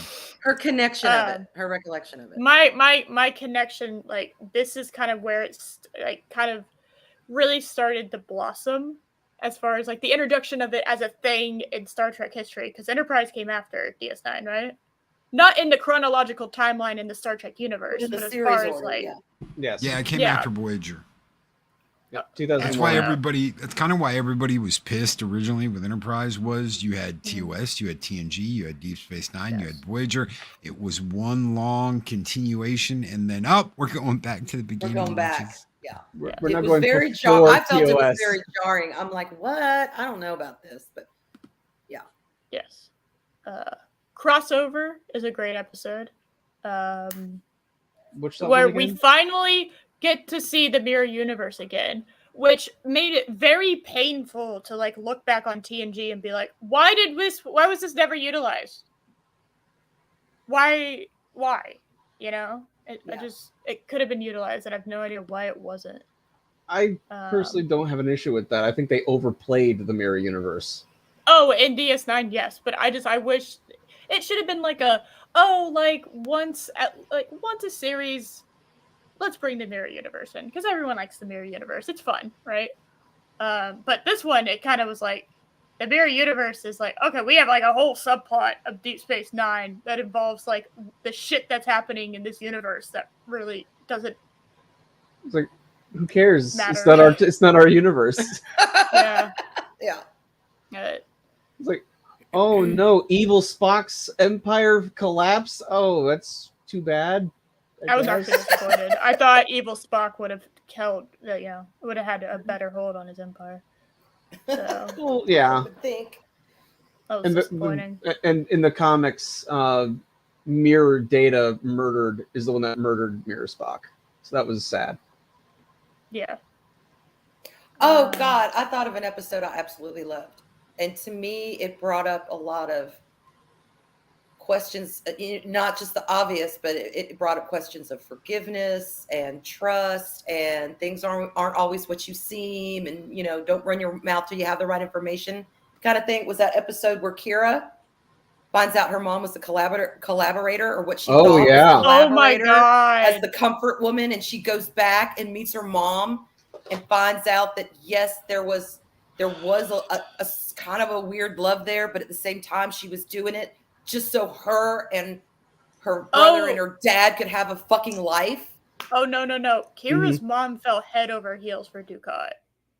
No, I mean, she did, and I guess he loved her, but I don't know. He's so oily. No, and seedy, you always question his. But she wasn't a collaborator in that sense. She was doing it because it was a way for them to survive, and she was sacrificing life with them so they could have a life. I mean, I think Kira goes through a journey in that episode. I love it. Yeah, I think that's what it started off as, but I think she actually genuinely loved him. And Loki, you kind of pointed this out to me. Didn't you? That episode where we find out about his daughter? Yeah. Okay. So he said. Okay. So I can't remember her name, Bree or whatever her name was. Kira's mom's name. She died in the hospital. She died in the hospital giving birth to Gul Dukat's daughter. Fuck. Oh, so, I hadn't even thought of that. She's Kira's half sister. Wait, I thought he explained that. I thought it was somebody else. He lied. It's just like he lied about his son. Okay, that makes sense. That makes sense. He lied. Yeah. He never told the whole truth. Yeah, he lied. God. She died in a hospital giving birth to, I can't remember her name now. It's fine. Gul Dukat's daughter. Zial. It's just Zial, yeah, because all if you go through the timeline of when everything happened, because I remember someone pointing this out, Zial was born. Zial would have been born when Kira's mother died, because Gul Dukat tells you, she died, blah blah blah, years later in a hospital. She died giving birth to Zial. And we already know that he likes sticking it in Bajoran women. He definitely has a thing for Bajoran women. I mean, he's got some bridge-nosed fever going on. He really does. Yeah. But there's multiple times they tolerate that fish oil, that warm, hot fish oil, but more power to him. But there's multiple times Gul Dukat lies about his family. Twice he lies about the birthday of his son. Oh, my son's birthday, and this ruined it. This ruined it, Cisco. You ruined my son's birthday. And then later, on a completely different star date, he's like, my son will turn blah blah blah blah blah tomorrow, and we will rein in everything that was taken from Cardassia by the Federation. And you're like, yeah, no, I thought your son's birthday was, no. He's a lying sack of shit. What a shady little bitch. Oh yeah, he is a lying shady little bitch. That's why he's another one we love to hate. We just love him. And such a good villain. He wanted to fuck Kira. Dear God. Oh yeah. Yeah, but it made sense that they didn't go there. I see where they were going with that, and I see why they pulled it back. I'm sorry, Kira would never, ever, ever, ever, ever. No. She would die first. No. Kira never would have gone there. But I think it shaped her. Yeah. I think it shaped her to her core to see that her mom did, though. She was like, I would never. Why would why would you ever? And she kind of like looked down upon because she didn't know that was a thing that happened. And she kind of looked down upon that. In her mind, death her mom before you let one of those fuckers touch you. Yeah. Yeah. And she did it, and she was just like, look at these corners and all this food, and he treats me so nice, and he's such a gentleman, and she's just like, oh my God, I looked up to you, and I kind of I idolized you, and then you end up being one of those women. One of the worst things you could possibly be, you are. That's And can I just say that's a bizarre use of time travel to find out if someone banged your mom? I don't know. I kind of feel like, given the circumstances, I would have probably done the same thing. I've always wondered, what would really be the good practical use of time travel? Big, sweeping, universal earthly statements, or the individual ones where we find out how to correct a mistake or how to find out a piece of our own history? Money. No, I know that, but I'm saying if time travel became like use of the cell phone, if it became that accessible to everyone, that's the kind of shit I would use it for. How to maybe correct mistakes or get knowledge or information that affects my personal life in some way. I think we all would. There are some, excuse me. Oh, there are some theories that state that you cannot time travel in your own lifetime. So if you could go back in time, you could not go back in time in your own lifetime. You would have to go back before that. Otherwise, that would create a paradox and all kinds of bad shit could happen. Yeah. Mm-hmm. I mean, that's possible, but at the end of the day, it's all theory. That's right. Going forward is much easier than going back. Going forward is possible. See, and I wouldn't want to do that. I wouldn't want to go forward. I wouldn't want to go forward 1 second. I don't want to know my future. Not 1 second? Even to get to the bathroom quicker? Or to your box of wine? No, and you want to know why? Because, I mean, since I think about this shit, like, really, so maybe it's just my warped mind, but if I did that, I think it would become so easy and so benign to me that it would get addicting, and I'd want to go a little further each time, a little further each time, a little further each time. And I'm not afraid of my future, but I'm afraid knowing what I would know in the future would change things for the now. And I don't want to leave that kind of decision to future knowledge. I want to just experience and live it. I don't want to change it, if that makes any sense. Not from this point on, not from this. Because if I knew what I knew, say 20 years ago, fast forwarded to now, and I saw some of the shit I saw that I shook out with, I'd be scared to death. I would be doing everything I could to change it. And that how would that be a healthy way to live? Just let things flow, let it go. So that's why I would not want to do forward time travel. Nope, let it unfold as it unfolds, and let me become who I become. It is what it is. Yeah. Am I weird in that? I don't know. Am I weird in that? Nope. I don't want to know. A lot of people want to know, but I don't want to know. No. Under very specific circumstances. So, like, if I was stuck in a time loop and I had to keep learning about shit in order to get out of it, then I could see, like, learning a little bit about what had happened in the future. That would there would be a choice there. There would be a decision to be made. I agree. Yeah, to try to get out of the time loop, fine. Yeah. But, like, just, hey, I want to see what's happening in 20 years. Like, that would make me the most paranoid person. It would. I couldn't do that. I'd be, like, counting it down, and because whether it's good or bad, it's like, okay. Yeah. But maybe I fulfill my own prophecy, right? Right. Yeah. And I don't want to tamper with that kind of stuff. Exactly. I don't want to be no chosen one. Like you said, I don't want to fulfill my prophecy. But by seeing, myself feeling good or bad, I don't want that responsibility. I don't want that paranoia on me. Yeah, I like or the worry or the anticipation. I wouldn't want any of that. Yeah, I like to look to the future with hope, not paranoia. Yeah, exactly.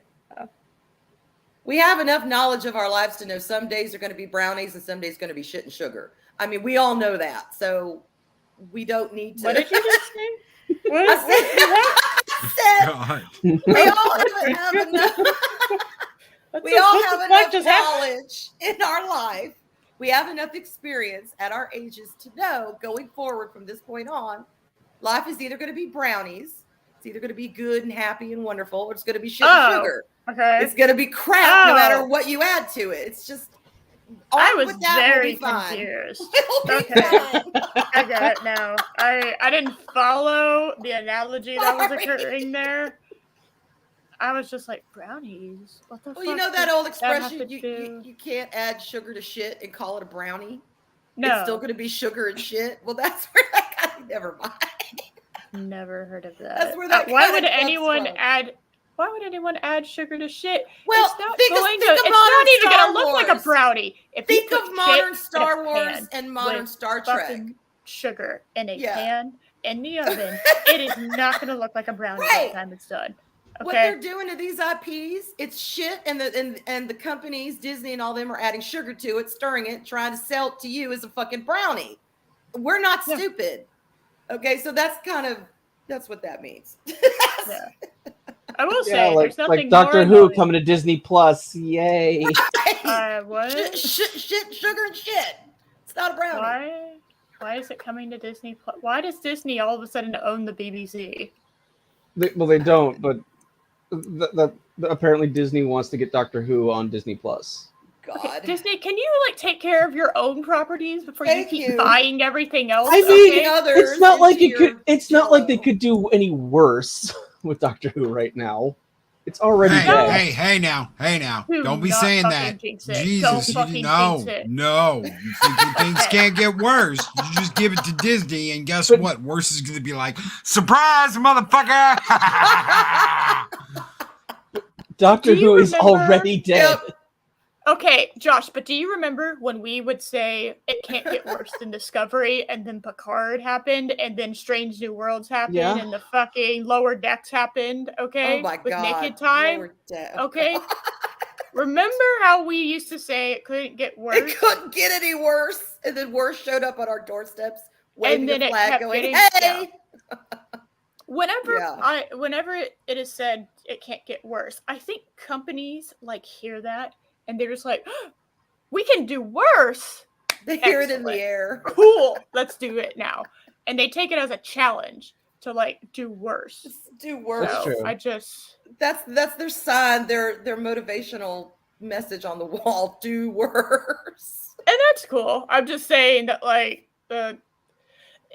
if you look at the thing that you're saying that can't get worse, it will always get worse.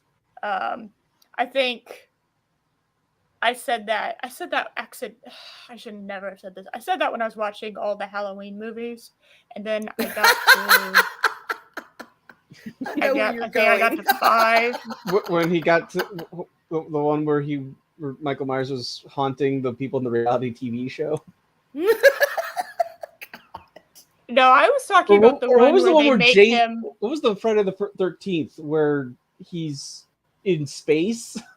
Did that happen? Jason X. That is a great movie. How dare you? Okay, when he gets that armor, it is so good. After that, it is. Yes, it's on levels of Moonfall. All right. Okay. When Jason gets his space armor, he's ready to rock.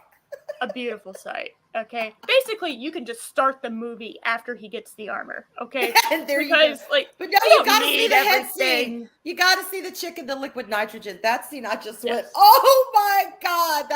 That's where we're going. Okay.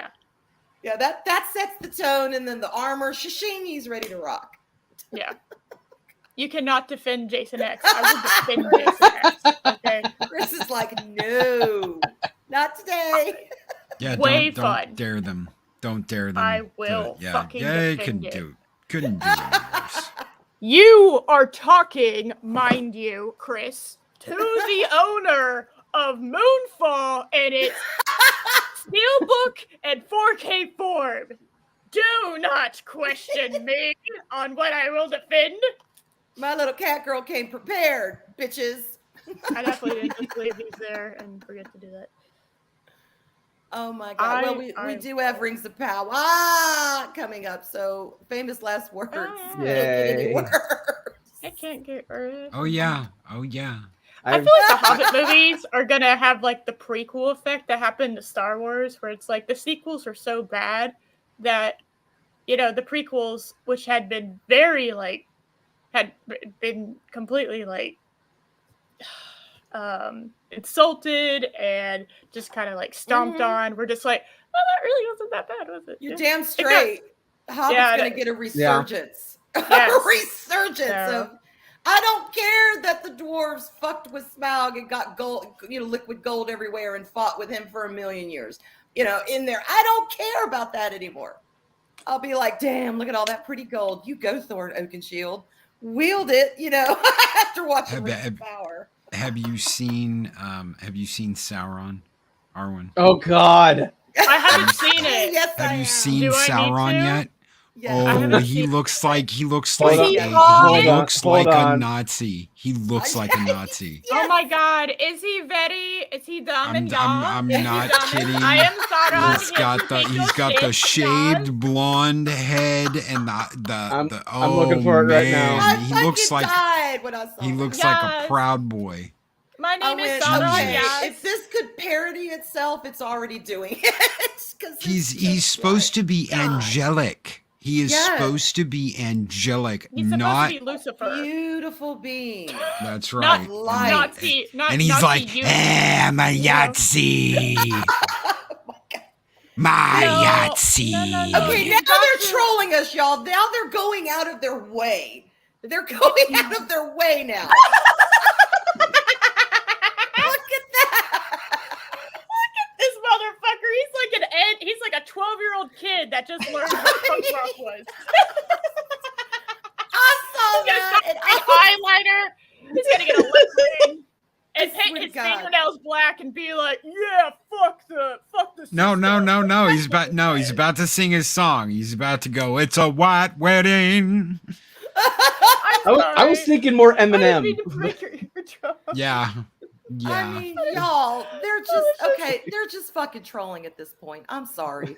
Because that's so on the nose with their bullshit. It's the long lost sequel to 8 Mile starring Eminem. Oh my god. Okay. 8 miles in Mordor. But Mama, I want to be the Dark Lord, Mama. I want to be the Dark Lord. Mama, there's a deer in the house.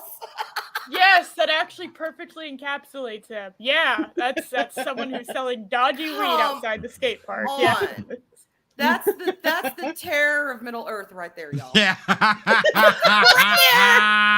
That's this. Hold on. So we got all right. Hold on. Let me just.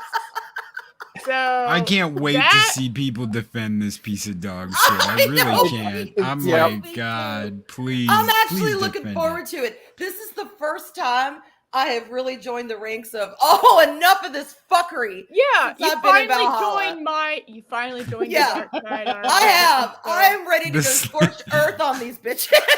The Slim Shady of Mordor. Chris Berger. Oh my god. My name is Slim Shady. So, okay, I want everyone to remember. All right, everyone, you need to remember that motherfucker is going to turn into this dude. Okay? What? Keep that snapshot in your mind. No wonder he wore the helmet. Fuck. Yeah, he's not intimidating at all. This I'm just not intimidating at all, looking like white trash. So I'm gonna kick your ass. So. Beneath that is this. Out of the trailers and into the Hobbiton. Yeah. He's gonna straight out of the Shire. Straight out of the Shire, bitches. Straight out of the Shire. He's gonna rap so hard and so quickly that he's gonna destroy Middle Earth. That's for sure. He literally became a rap god, and that's what the eyeball is. We did. Oh my god, y'all! I saw this, and I swear, my eyes rolled so far back in my head, I think I cracked my skull. I was just got to be kidding. But, Mama, I want to be like Morgoth. I want to be like Morgoth, Mama. God. I'm tired of living in the Shire, Mama. I want to be like Morgoth. I want to go to Mordor. Make my billions, yo. How is this the same character? I don't even.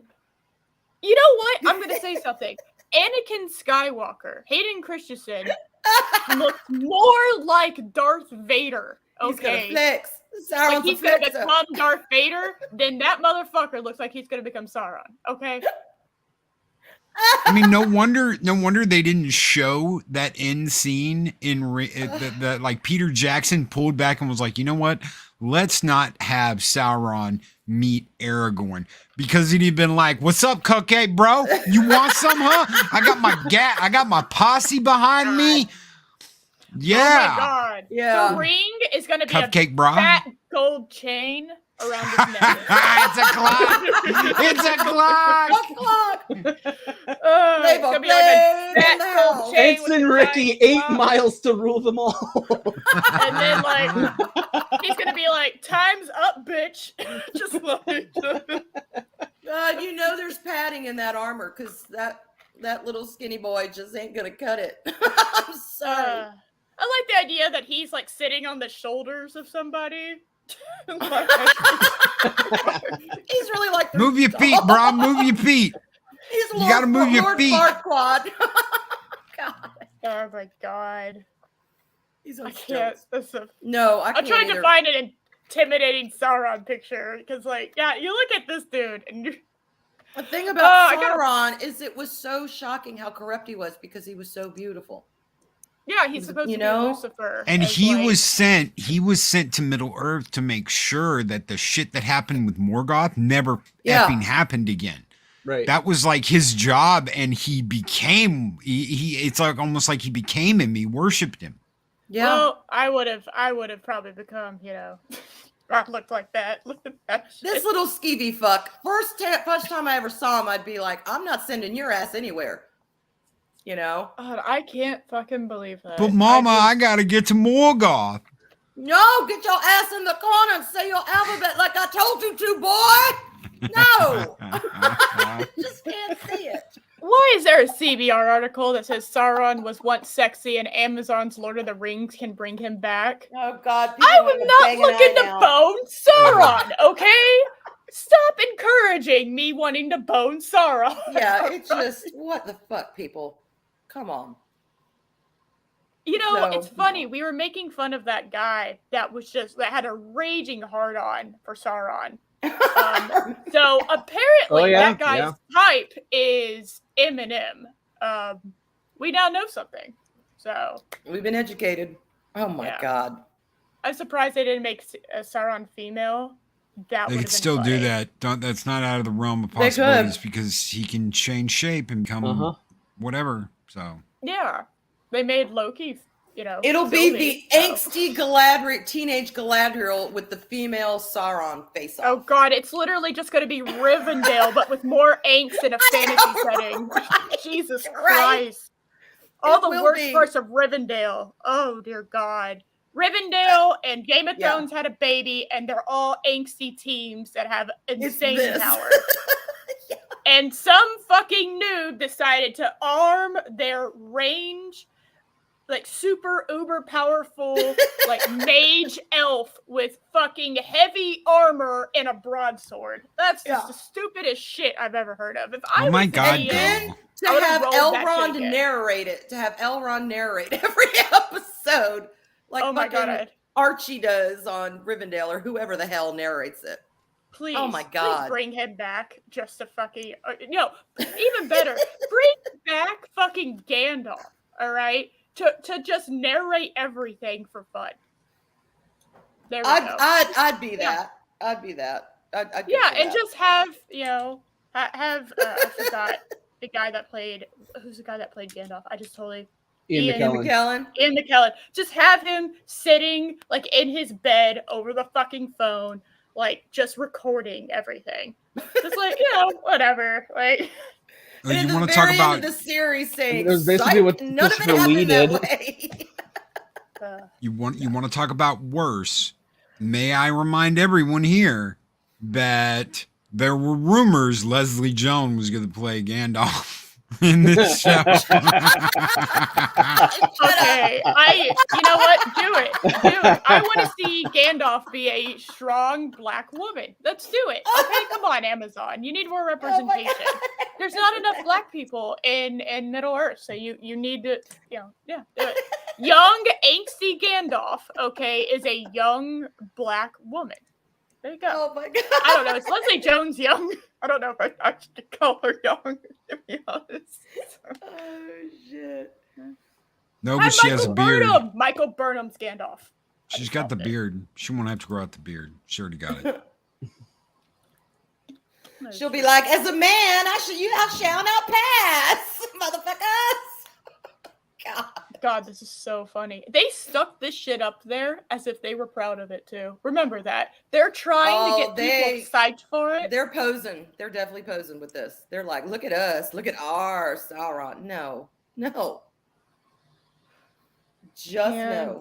God, I can't fucking believe it. But am I kind of perverse that I can't wait to review the show?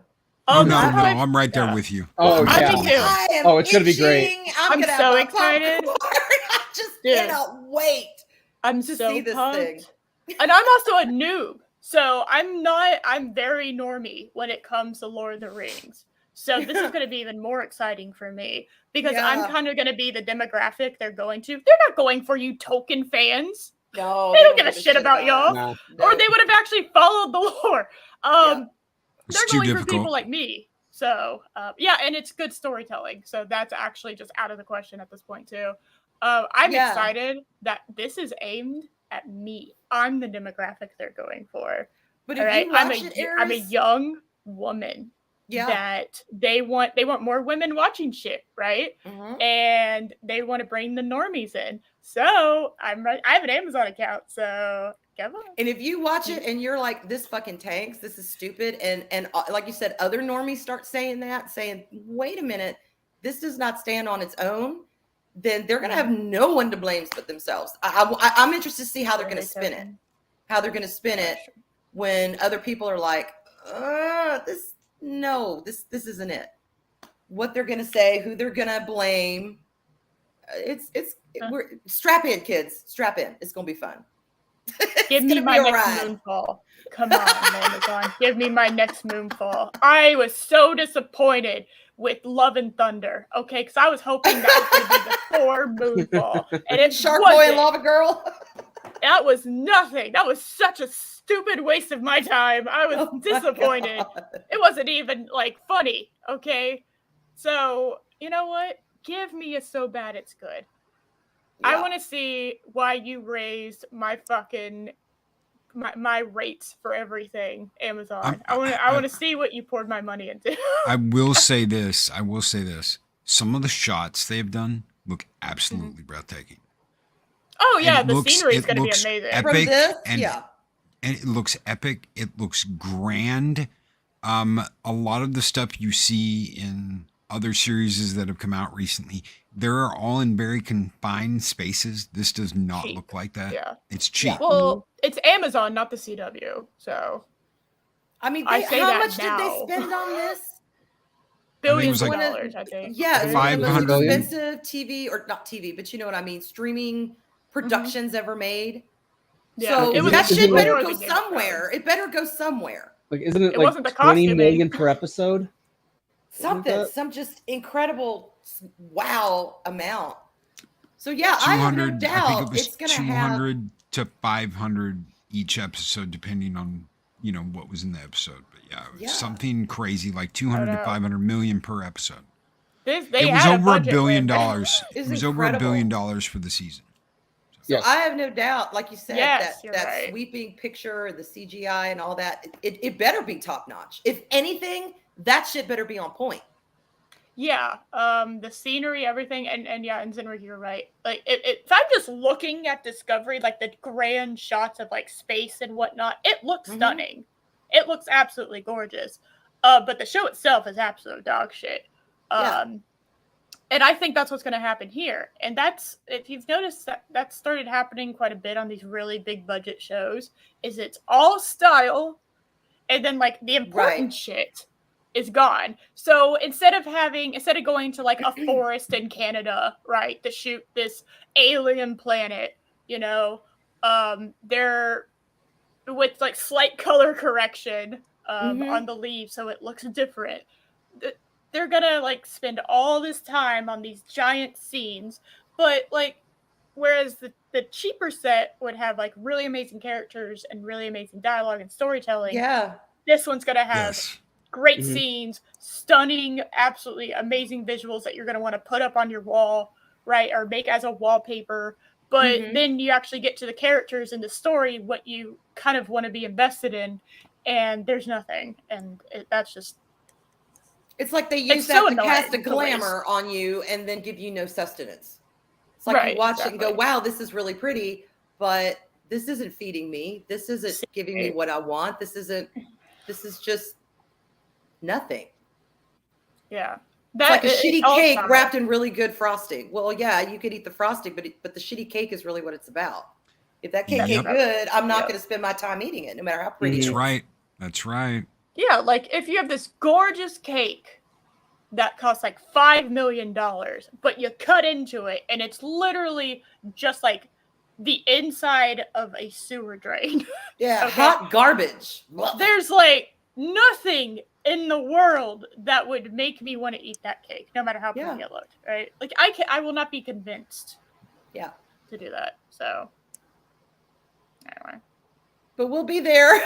We're contradicting ourselves in a way, but we'll be there because damn it, we're gonna protect Tolkien's work. I'm sorry, we are. Somebody has to.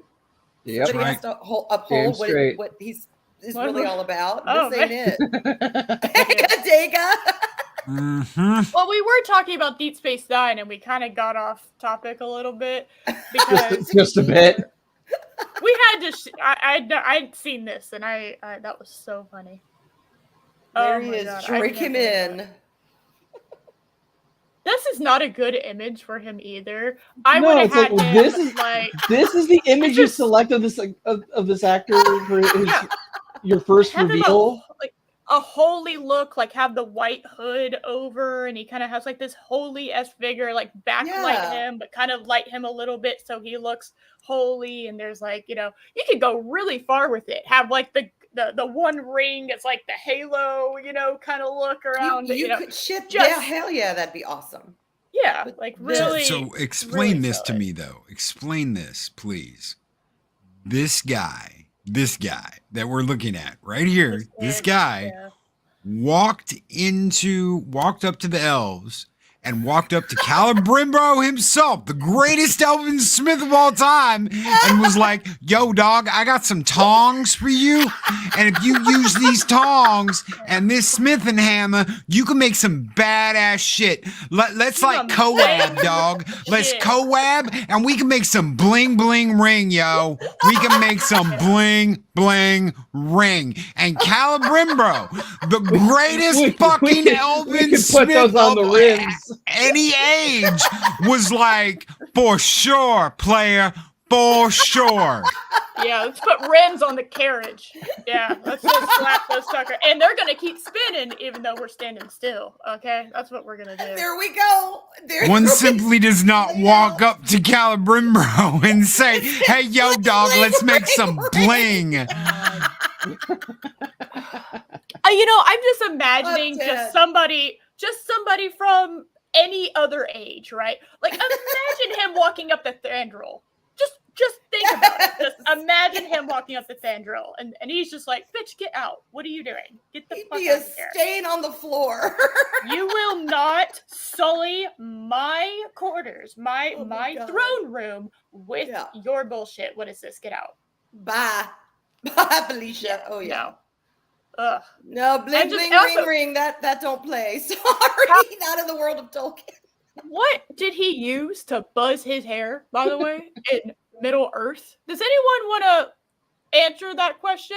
How does he have a buzz haircut? He went to the barber shop, yo.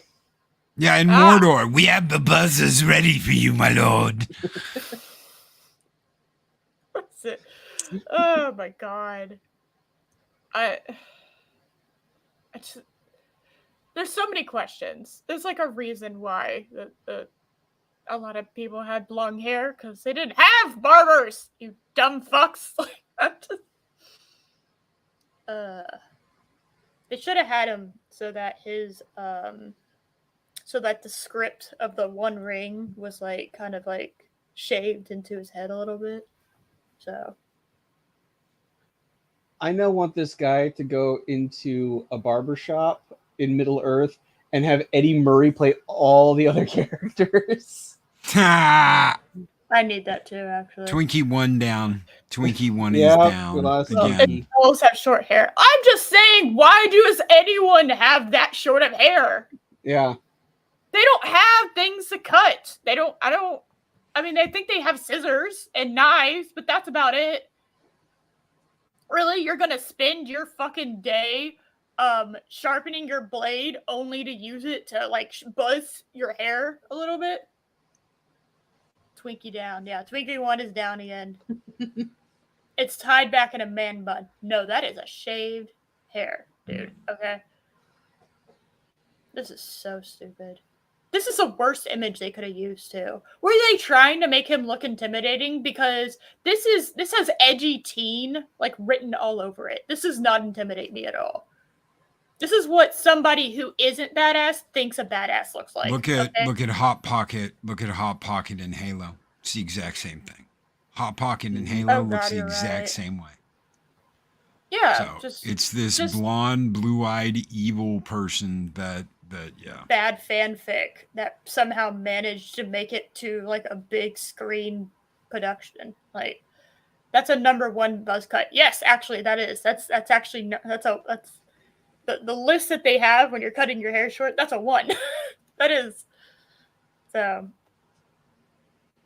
did you see the printed armor plates? Oh my god, no, I did not.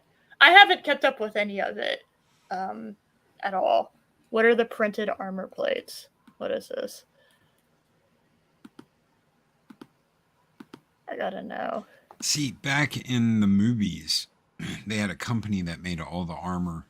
They forged it all. They created it all. Mm-hmm. It was metal. It was real. They might have had a couple little fakies here and there, but they were so far in the back you couldn't tell. That's not what this is. This is like they Rubbermaid the whole damn outfits. They Rubbermaid the outfits. Oh, so it looks like the CW Batwoman costume where she looks like an alien. You remember that shit, Josh? Where it's like, it was like rubber. It didn't look like armor at all. Like, he could have probably put on pajamas and been more comfortable. Oh my god! Hold on. I'm terrible. I don't have it up. Shrebbles! Hold on. I gotta log in. I'm not prepared. Oh my god. Hail to the panel and the Fez Kitty! Oh my god! Hello. Thank you. What? Friend of the channel, Lady Gravemaster. Just response to that it's whole like thing. Draco man. Like, okay, don't do Draco like that. Okay. My man looks way more intimidating than whatever discount Eminem dude they got to play. Yeah, San Diego Comic-Con returns. Panels from the House of the Dragon. You know, that fucking prequel series to Game of Thrones. The very successful Game of Thrones, whose box sets have been on sale for like 4 years now at Walmart, and no one has touched them. You know. Super, super. And it's been yeah, I don't know how you don't. When I think of wardrobe stuff, one of the first movies that I think is Flash Gordon. Like, they had a way smaller budget on Flash Gordon than they did even for a single episode in Rings of Power, and the wardrobe is phenomenal. Absolutely stunning. It was spent on coke. I would not be surprised if the show's budget was spent on coke. Yeah. And none of these are not, for what I can tell, too, none of these are big established actors that would require a big budget, like a big monetary contract either. I don't think I recognize any of these actors or actresses that are playing in Rings of Power, so it's very odd that it's so high. I have to believe it all went to the production, the green screen, right?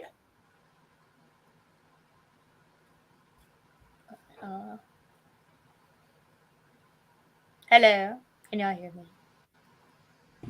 Yeah, I can hear you. Y'all Can you hear me? Just gonna fucking sit in silence and not contribute. I see how it is. Arwyn leaves and y'all get quiet. I see Or do we just seem quiet when Arwyn's not here? There is an argument there. But I kind of crazy. So You look at Deep Space Nine. Yes, I'm trying to bring it back to the original topic. You look at Deep Space Nine, and then you just look at Rings of Power, and you're just like, man. Like, imagine Deep Space Nine having the budget that Rings of Power did. You know?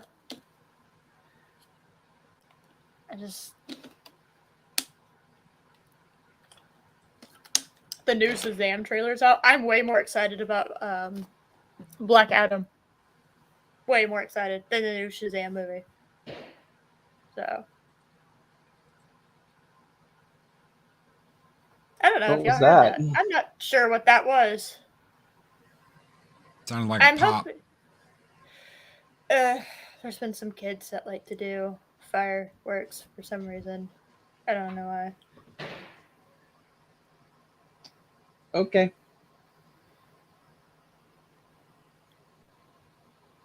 Yeah, I don't know what that is. I'm a bit mildly concerned. One of the biggest sets in Hollywood history. Yeah. I imagine they did. Mm-hmm. I'm not surprised by that at all. Well, I believe it was in the second episode with the mutants after Serena, had got the surgery done. I heard in an interview once she said, she was, after she wakes up, she was supposed to look around the promenade and just be amazed at everything that she's seeing and just soaking it all in. And she said that wasn't hard with how huge the set is. Sorry, Chris sent me a picture and I was looking at it. Hold on. I want to share. What is this? It starts with an N, the new... My brain says new Necronomicon. That is not his name. Namer. What the hell Numenorian? Something like that. Sure, we can go with that. Yeah. That this might be the actual Sauron in disguise. This would be a better cast situation for Sauron. But man, look at that terrible looking costume. I got a t-shirt from Ross and kind of disassembled shitty Party City Greek toga costume. This looks like shit. Also, because of the way that they have the costuming, it makes him look like he has boobs. Have y'all seen that? Mm-hmm. Yeah. And he's way bigger than he is. He actually looks like he's pretty fit, but he looks way bigger because of the shitty fitting and costume of this guy. This is really bad. That's an 18th century butcher's apron. Yeah, we can. Yes, actually. Yeah, he looks like he's a Tok'ra background character.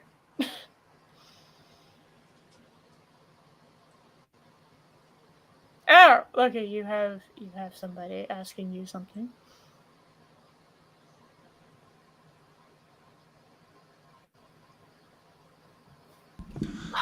Low-key Ghostbuster 2 tribute album, River of Slime vinyl, coming out. Have you seen the post? No, I have not. Dude, yes, I want it. Pink Slime album, yes. Hell yes. Oh, I was kind of hoping Arwyn was going to be back.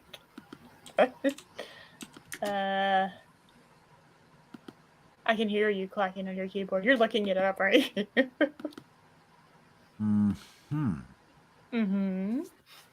I was hoping Arwyn was gonna return before we ended it, because I wanted to go for about 2 hours.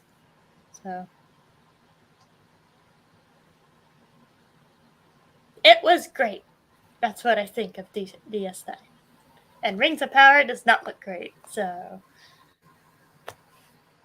yeah. Hey, my friend. Hi, Clabby. We're just finishing up. What's up, Clabby? Hey, Clabby. Deep Space Nine was great, and then we got off on a Rings of Power rabbit hole for the past Yes, actually, I would say it's. I have like my emotional connection to particularly the movies, the TOS movies, is pretty deep. So I would put it on par with TOS as far as my favorite Star Trek series. Um, you get through DS9 and you look back on TNG, and TNG was so lacking, and I just can't help but feel very disappointed by it. Overall, as a series, there was great episodes in TNG, but as far as an overall show, DS9 was superior. Yeah, especially season 7. God, you compare those two seasons. Ugh. I agree. I agree, Clobby. I would put it on par. As far as like my personal favorite. So it was so good. Both of them were so great. We never really talked. Apparently. We never really talked about just how unbelievably well-rounded Gul Dukat is as a character. Oh yeah, great villain, absolutely a great villain. I do think he overstayed his welcome. He should have died in the Waltz episode with Sisko. I mean, I could see that. The whole Paul Wraith thing seemed a little forced as a way to just keep him on the show.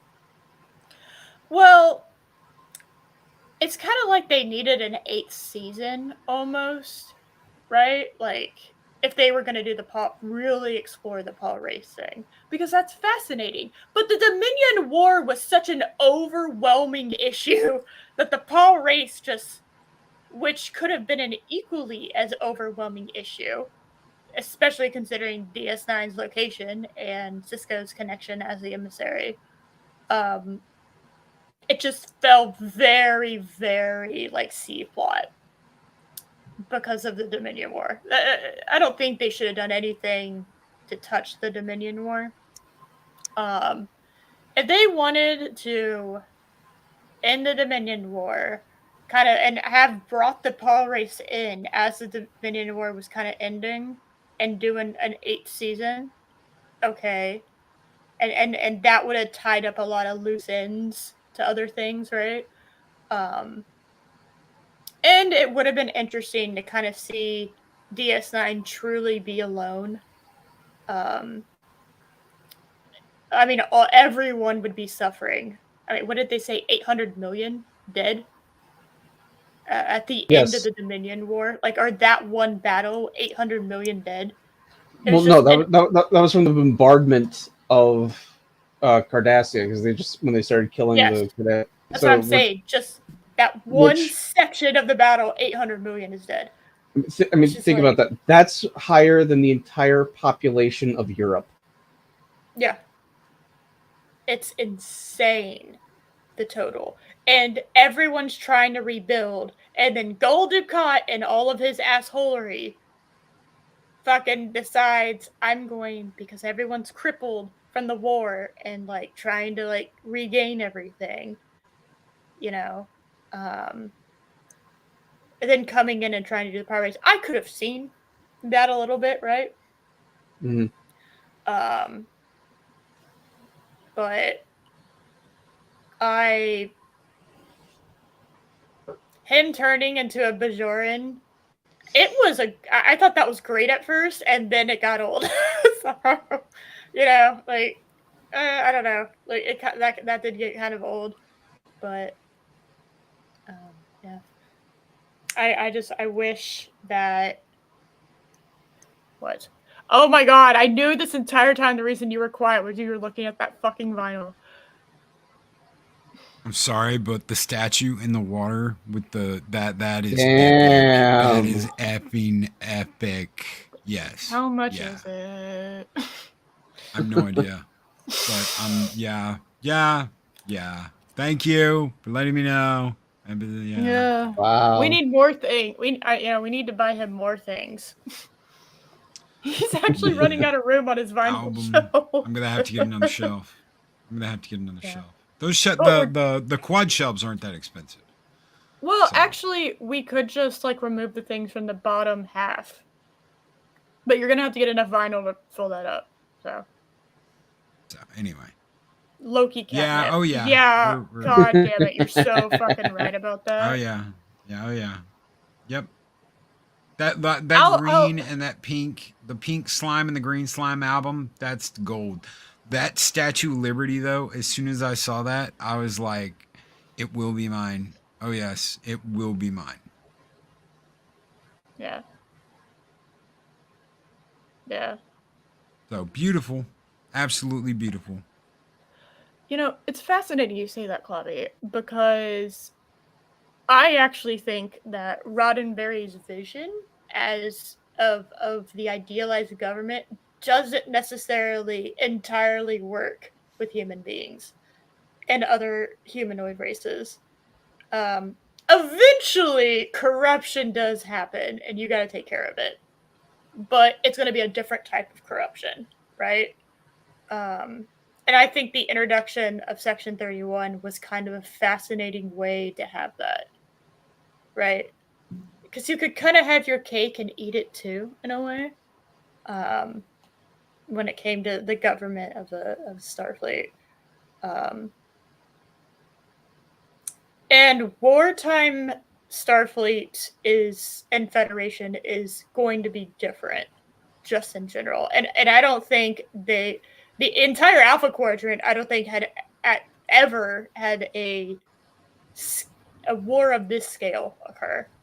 So, and it had to be a war of this scale because there was nothing that was going to unite everyone in the Alpha Quadrant unless it was a war of this scale.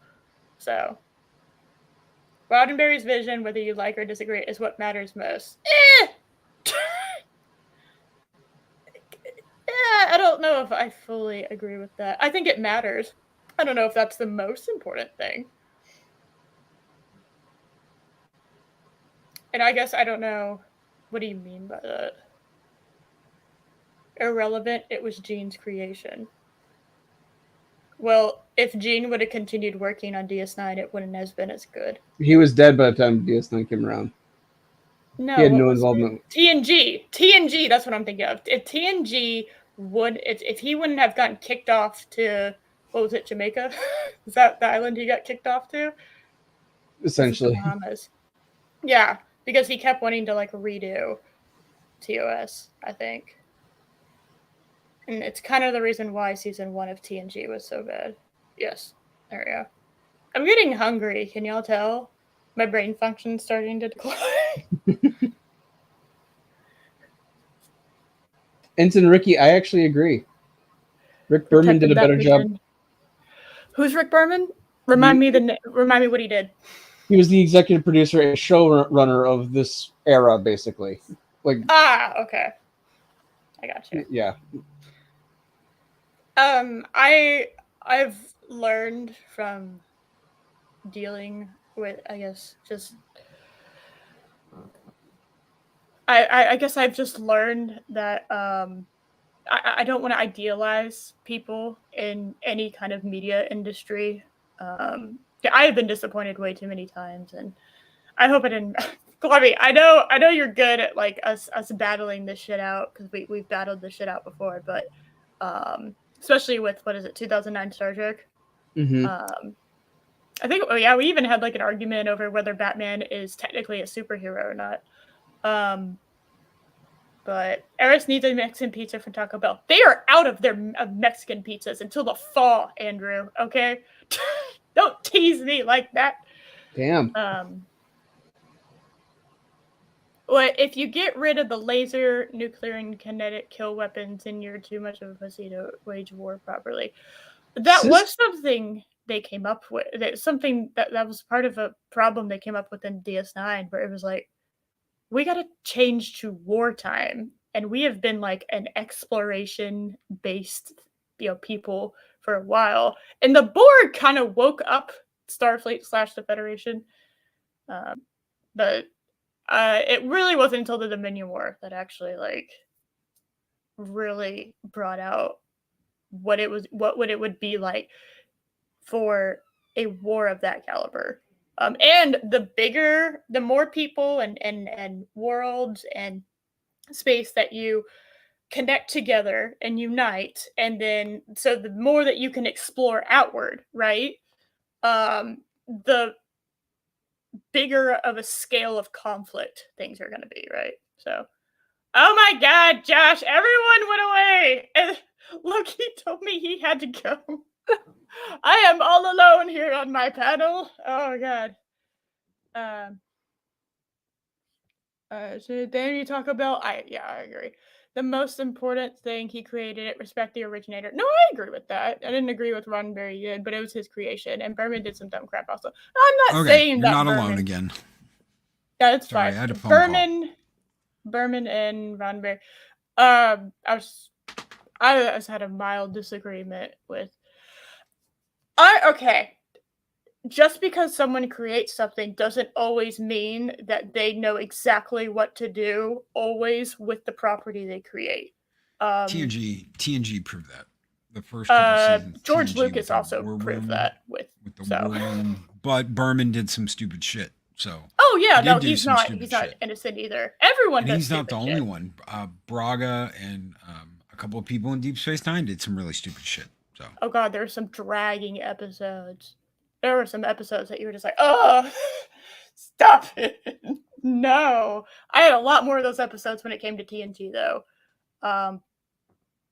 But the first couple of seasons of TNG were chaos.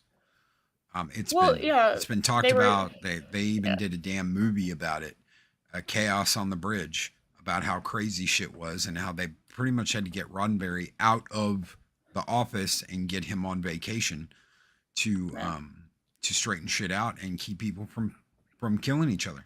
Yeah. Well, I love Roddenberry. Like I have those. It's called Roddenberry Files. I have that little thing. I think Roddenberry had an absolutely brilliant idea with Star Trek, but I don't think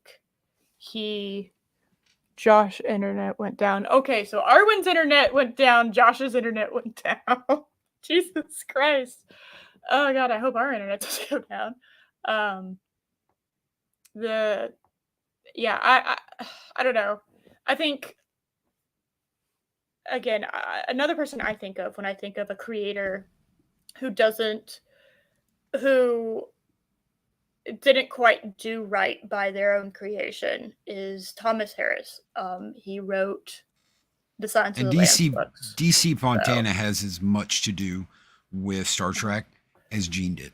So if Gene was the father, DC Fontana was the mother, and she never got the credit. And even in the first episode, in the pilot Encounter at Farpoint, Gene went in and rewrote half of that shit and didn't even give her credit for it. So yeah, DC was very much the mother of Star Trek. Without DC, Star Trek wouldn't be what it is today. Without Gene, though, Star Trek wouldn't be at all. So yeah, there's a lot of moving parts.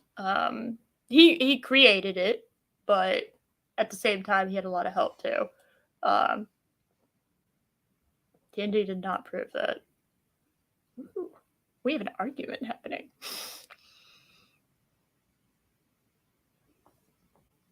I don't disagree with that. I don't disagree with that. I think what he wrote in the Hannibal book, I liked it, and then I watched the movie, and I realized that the character of Clarice never would have just bent the knee to Hannibal Lecter that easily. And over the course of one book, he should have made that. He should have written another one where it showed her character becoming darker and darker, and becoming more corrupted. So, anyway, that's just my opinion on that whole thing. But I think you should honor the creator. Have respect for what came before. Honor the creation. Honor the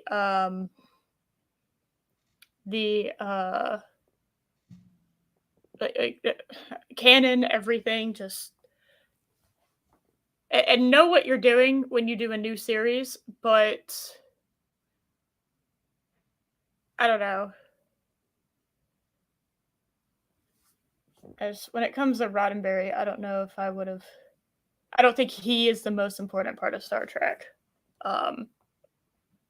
But I think he should be respected, and I think he should be just as much as canon, just as much as all these other people that helped start it. I think it, yeah. Hi, we are having a mild argument with coffee. That's all right. So yay. Yeah, that thunderstorm I mentioned, it's here now. Got you. I got you. Well, we're gonna be finishing up. I was trying to put a bow on it, and then we kept going. Lady Mist out of the void and popping her head into some chaos. Hello. But yeah, I feel like we should almost have a debate with Clubby at some point about Roddenberry. I'm gonna have to brush up on my Roddenberry shit if I want to do that. That is something we should put a pin in to do at some point, Clubby, because I think that would be fun. There is not enough debate in nerdom at the moment because we're all so just like gouging our eyeballs out at what we're being given as entertainment. So we're just like, oh, this is so annoying. Like, why can't we have good things instead of like debating about stuff and kind of doing what we used to do in comic book? Pat S, my eyes are up here. Yeah. Damn it. And I don't blame you for looking at Josh Zia over me. Like, I understand. I get where I am on this totem pole, okay? So. Anyway. Clubby, no. I feel like I pissed off Clubby. I'm just having a friendly debate. No. Yep, Pat S's attention. Would you look at that? Yeah. I wish I could move your avatar over so that when he was looking at you, it was actually looking at your boobs. All right, well, as I said, I think Deep Space Nine and TOS are on par with one another. That's just my opinion, though. TNG, especially after watching Deep Space Nine, comes out sorely lacking. And it's kind of disappointing overall. I'm particularly disappointed with TNG over their they didn't really do anything with the Borg. Like, I look at the Borg and I was kind of expecting what they did with the Dominion in DS9. I wanted them to do that in TNG. Was have like an actual like Borg war. You couldn't really do that because they're so alien, and Voyager shows what happens when you overuse the Borg. Yep. Oh, were they just like a cool little thing that occurred? Because that was like the most interesting part, besides like the first, I think it was the first season or the second season, with the little gold parasites that was implanting. I thought that was interesting, and I thought the Borg were very interesting, but Janeway was blowing up Borg ships to get transwarp coils. Yeah. So we can get home sooner. But if you blow up a ship, you can't get anything from it. Or my personal favorite, when they came across a souped-up Borg warship with just their one little ship and went, we can take it. And they do. It's like, well, you just completely nerfed the Borg then. Yeah, the Borg was supposed to be this insanely powerful, like, the fact that the Enterprise managed to, like, blow it up in TNG was kind of just this one cube was just like, oh, how did we do that? I don't fucking know. Mm-hmm. I mean, the first time they encountered them, Picard had to beg Q to save their asses. They were completely out. They were completely outclassed. Yeah, and are you telling me by the time we get to Voyager, they're literally just like one-shotting them? Almost. That's annoying. Yeah. Then the Borg aren't that interesting. They're far more interesting as like a, that's one of the best episodes of TNG where Q's like, oh, really? You think you have problems? Ha! Let me show you problems. Q-Who is a fantastic episode. Yeah. Let me show you problems. Oh, you realize how nice your life was before. Okay. Mm-hmm. the Borg's enemy is Federation's enemy all of a sudden Voyager. Voyager sounds like they took everything they learned from Deep Space Nine, right? Like all the good shit that they learned, and they just were like, what? I don't know what you're talking about. Poof! And it's like throws it out the window. Just don't. And all of a sudden they forget how to write a strong female character, which they have never had an issue with before. I don't know what, like, Major Kira is a great, or I guess Colonel Kira is a great example of a strong female character that is in charge of shit, and it's fine. So, anyway, I think I pissed off Chloe. We'll talk to him later. Okay, so what would y'all rate this series out of 10, just for funsies? Out of 10?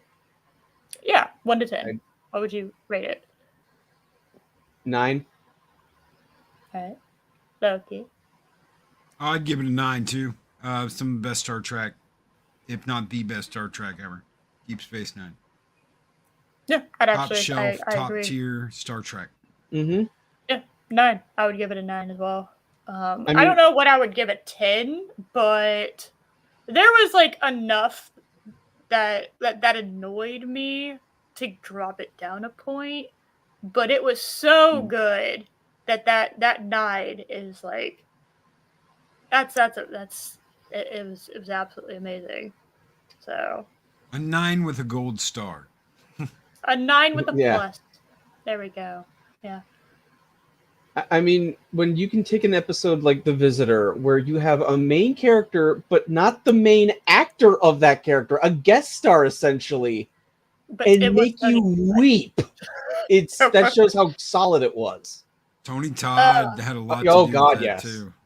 Tony Todd is one of like the most underrated actors, I think. He's up there as one of my favorites. He just needs to get a new agent. I don't know what he's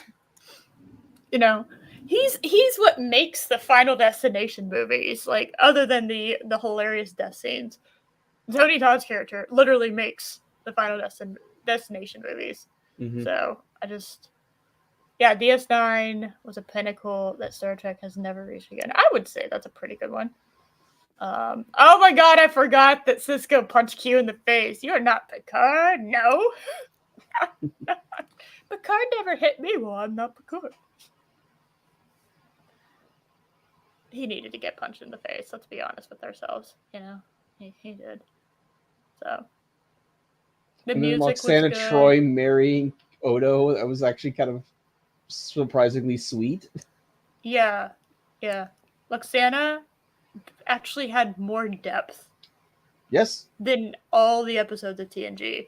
Like TNG, I do. I love Loxana Troy, right?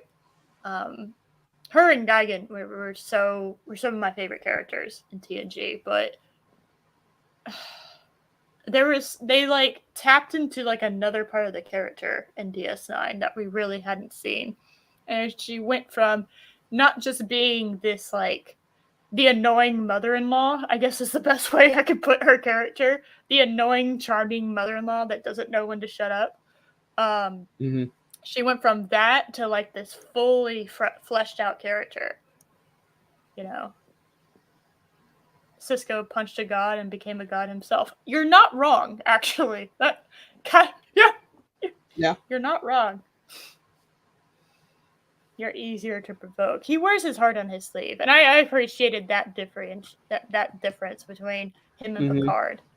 Well, also, like in the very first episode, you see Cisco on the Enterprise, and then at the end of the episode, Picard is in Cisco's office. So it's a nice little passing of the torch type of thing as well, symbolically. Yeah, I liked that tradition, to continue on that tradition of passing the torch. I liked that. Q did need to get punched in the face. I agree. I'm actually shocked that it took Cisco to punch him in the face. I don't know how anyone else managed to not.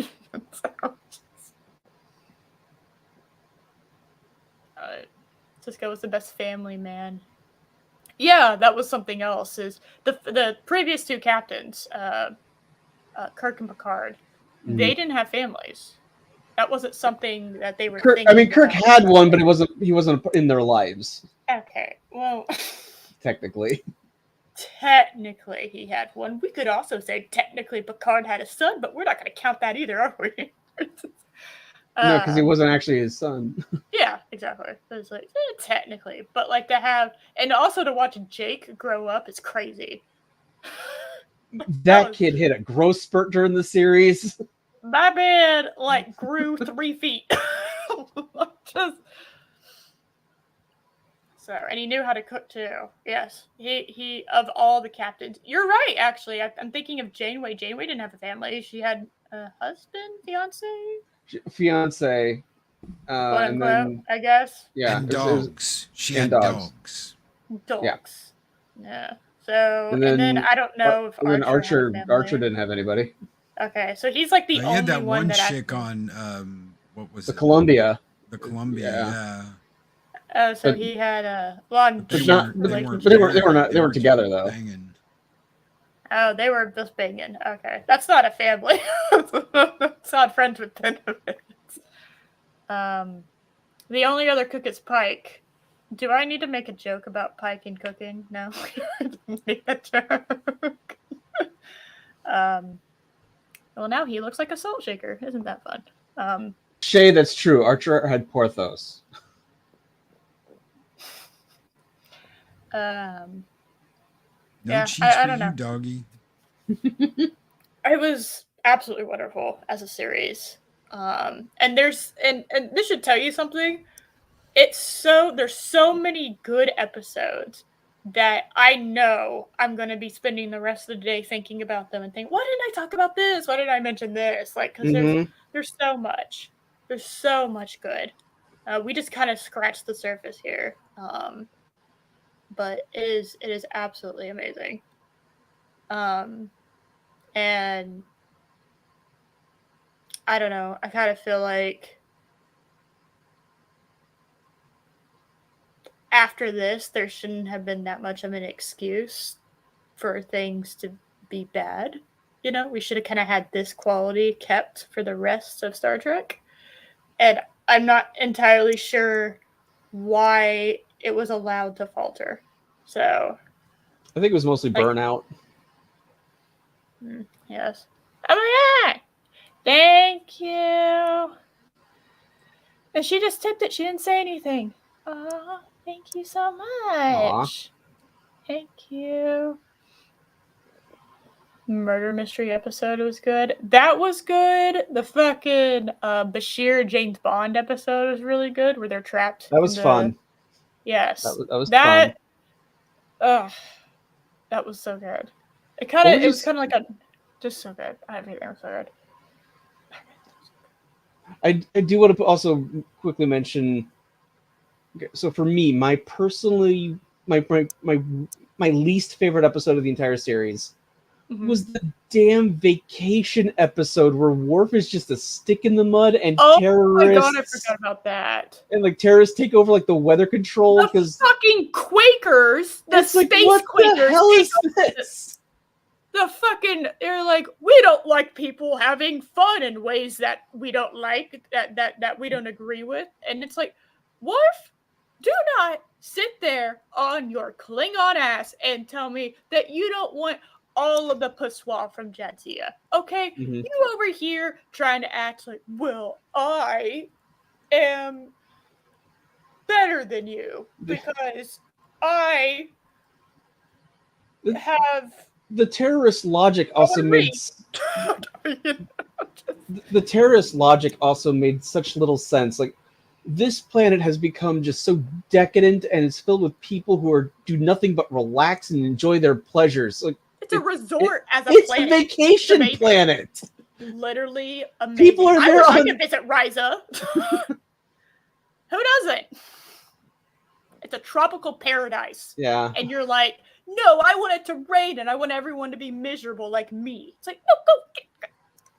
And Worf went along with that, and those Starfleet officers were helpless against a bunch of hippie terrorists. Yeah, I would have shot him, honestly. I'd been like, no. I'm on vacation. Do you realize how little shore leave I get? You're wasting it. for nothing, because all it's going to take is one of the ships to come pick us back up, and they're going to be like, yeah, you need to stop this. Yeah, no. Ugh. We here in the void are creatures. A few words, that is true. He who is without sin cast the first stone. Well, there ain't nobody throwing stones. So, God, that was so stupid. Oh, God damn it. God, I forgot about that episode. Pale Moonlight is the best episode. It is one of the best. It's definitely in my top 5. It has to be. Yeah, it has to be in my top 5 too. That was absolutely phenomenal. The ending couldn't have been any different. Not a damn thing. The simple fact that the simple fact that the entire episode is basically Cisco's confession. Yes, yeah, it's a confession because he felt bad, and then the more he talked it out, and it was incredibly human of him. The more he talked it out, he was like, "Okay, well, I feel bad, but at the same time, I had to do this." And I agree with him. He had to do that. We would have lost. Mm-hmm. They needed we would have gotten our asses kicked. On no planet would the outcome of the war have been that if the Romulans wouldn't have been brought in. So, yes, computer, erase that entire personal log. Yes. Exactly. Well, all right. Well, I'm gonna wrap this up. Okay. What do you have going on? Nothing. Okay. Nothing today. Nothing tomorrow. Maybe something Monday. Something maybe something Monday, like a morning show. Like you were gonna try something new. Like was it a morning show or something? I think it was. Yeah. Okay. It's a new thing. I don't think anyone's ever done it before. Keeping us in suspense. Yeah, I know. Crazy. Josh, Stoof. Doing Stoof? Question mark? On Wednesday, I will be on with Pops as he is interviewing the creators of a comic book I introduced him to called The Fuhrer and the Tramp. That sounds amazing. It's about Charlie Chaplin trying to stop Adolf Hitler. Interesting, actually. That's pretty fascinating. Huh. Yeah, it's a fun book, and he has an interview with the creators, and I'm going to be on that with him.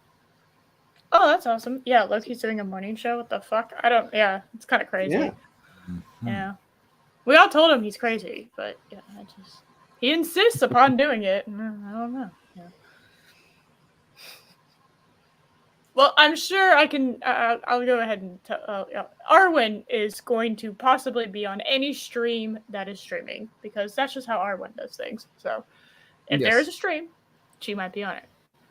So, that's what she has going on.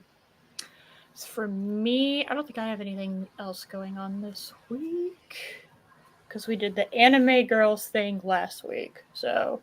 We're not having another one till the end of August, so that's all I got. So we're doing this. We're doing this afternoon show on Saturday again. I know, shocking. You know, we are almost to 100. No, right? We're getting there. About 2 months until we're at 100. 8 shows left. Nice. All right. Well. That's all we got. I'm going to go now because I'm hungry. And that's what we do here. We wait until I'm hungry and then we leave. Because food is important. It is. It's the most professional way to time out a show. Goodbye. Bye. Thank y'all for Bye, everyone. Oh, my God.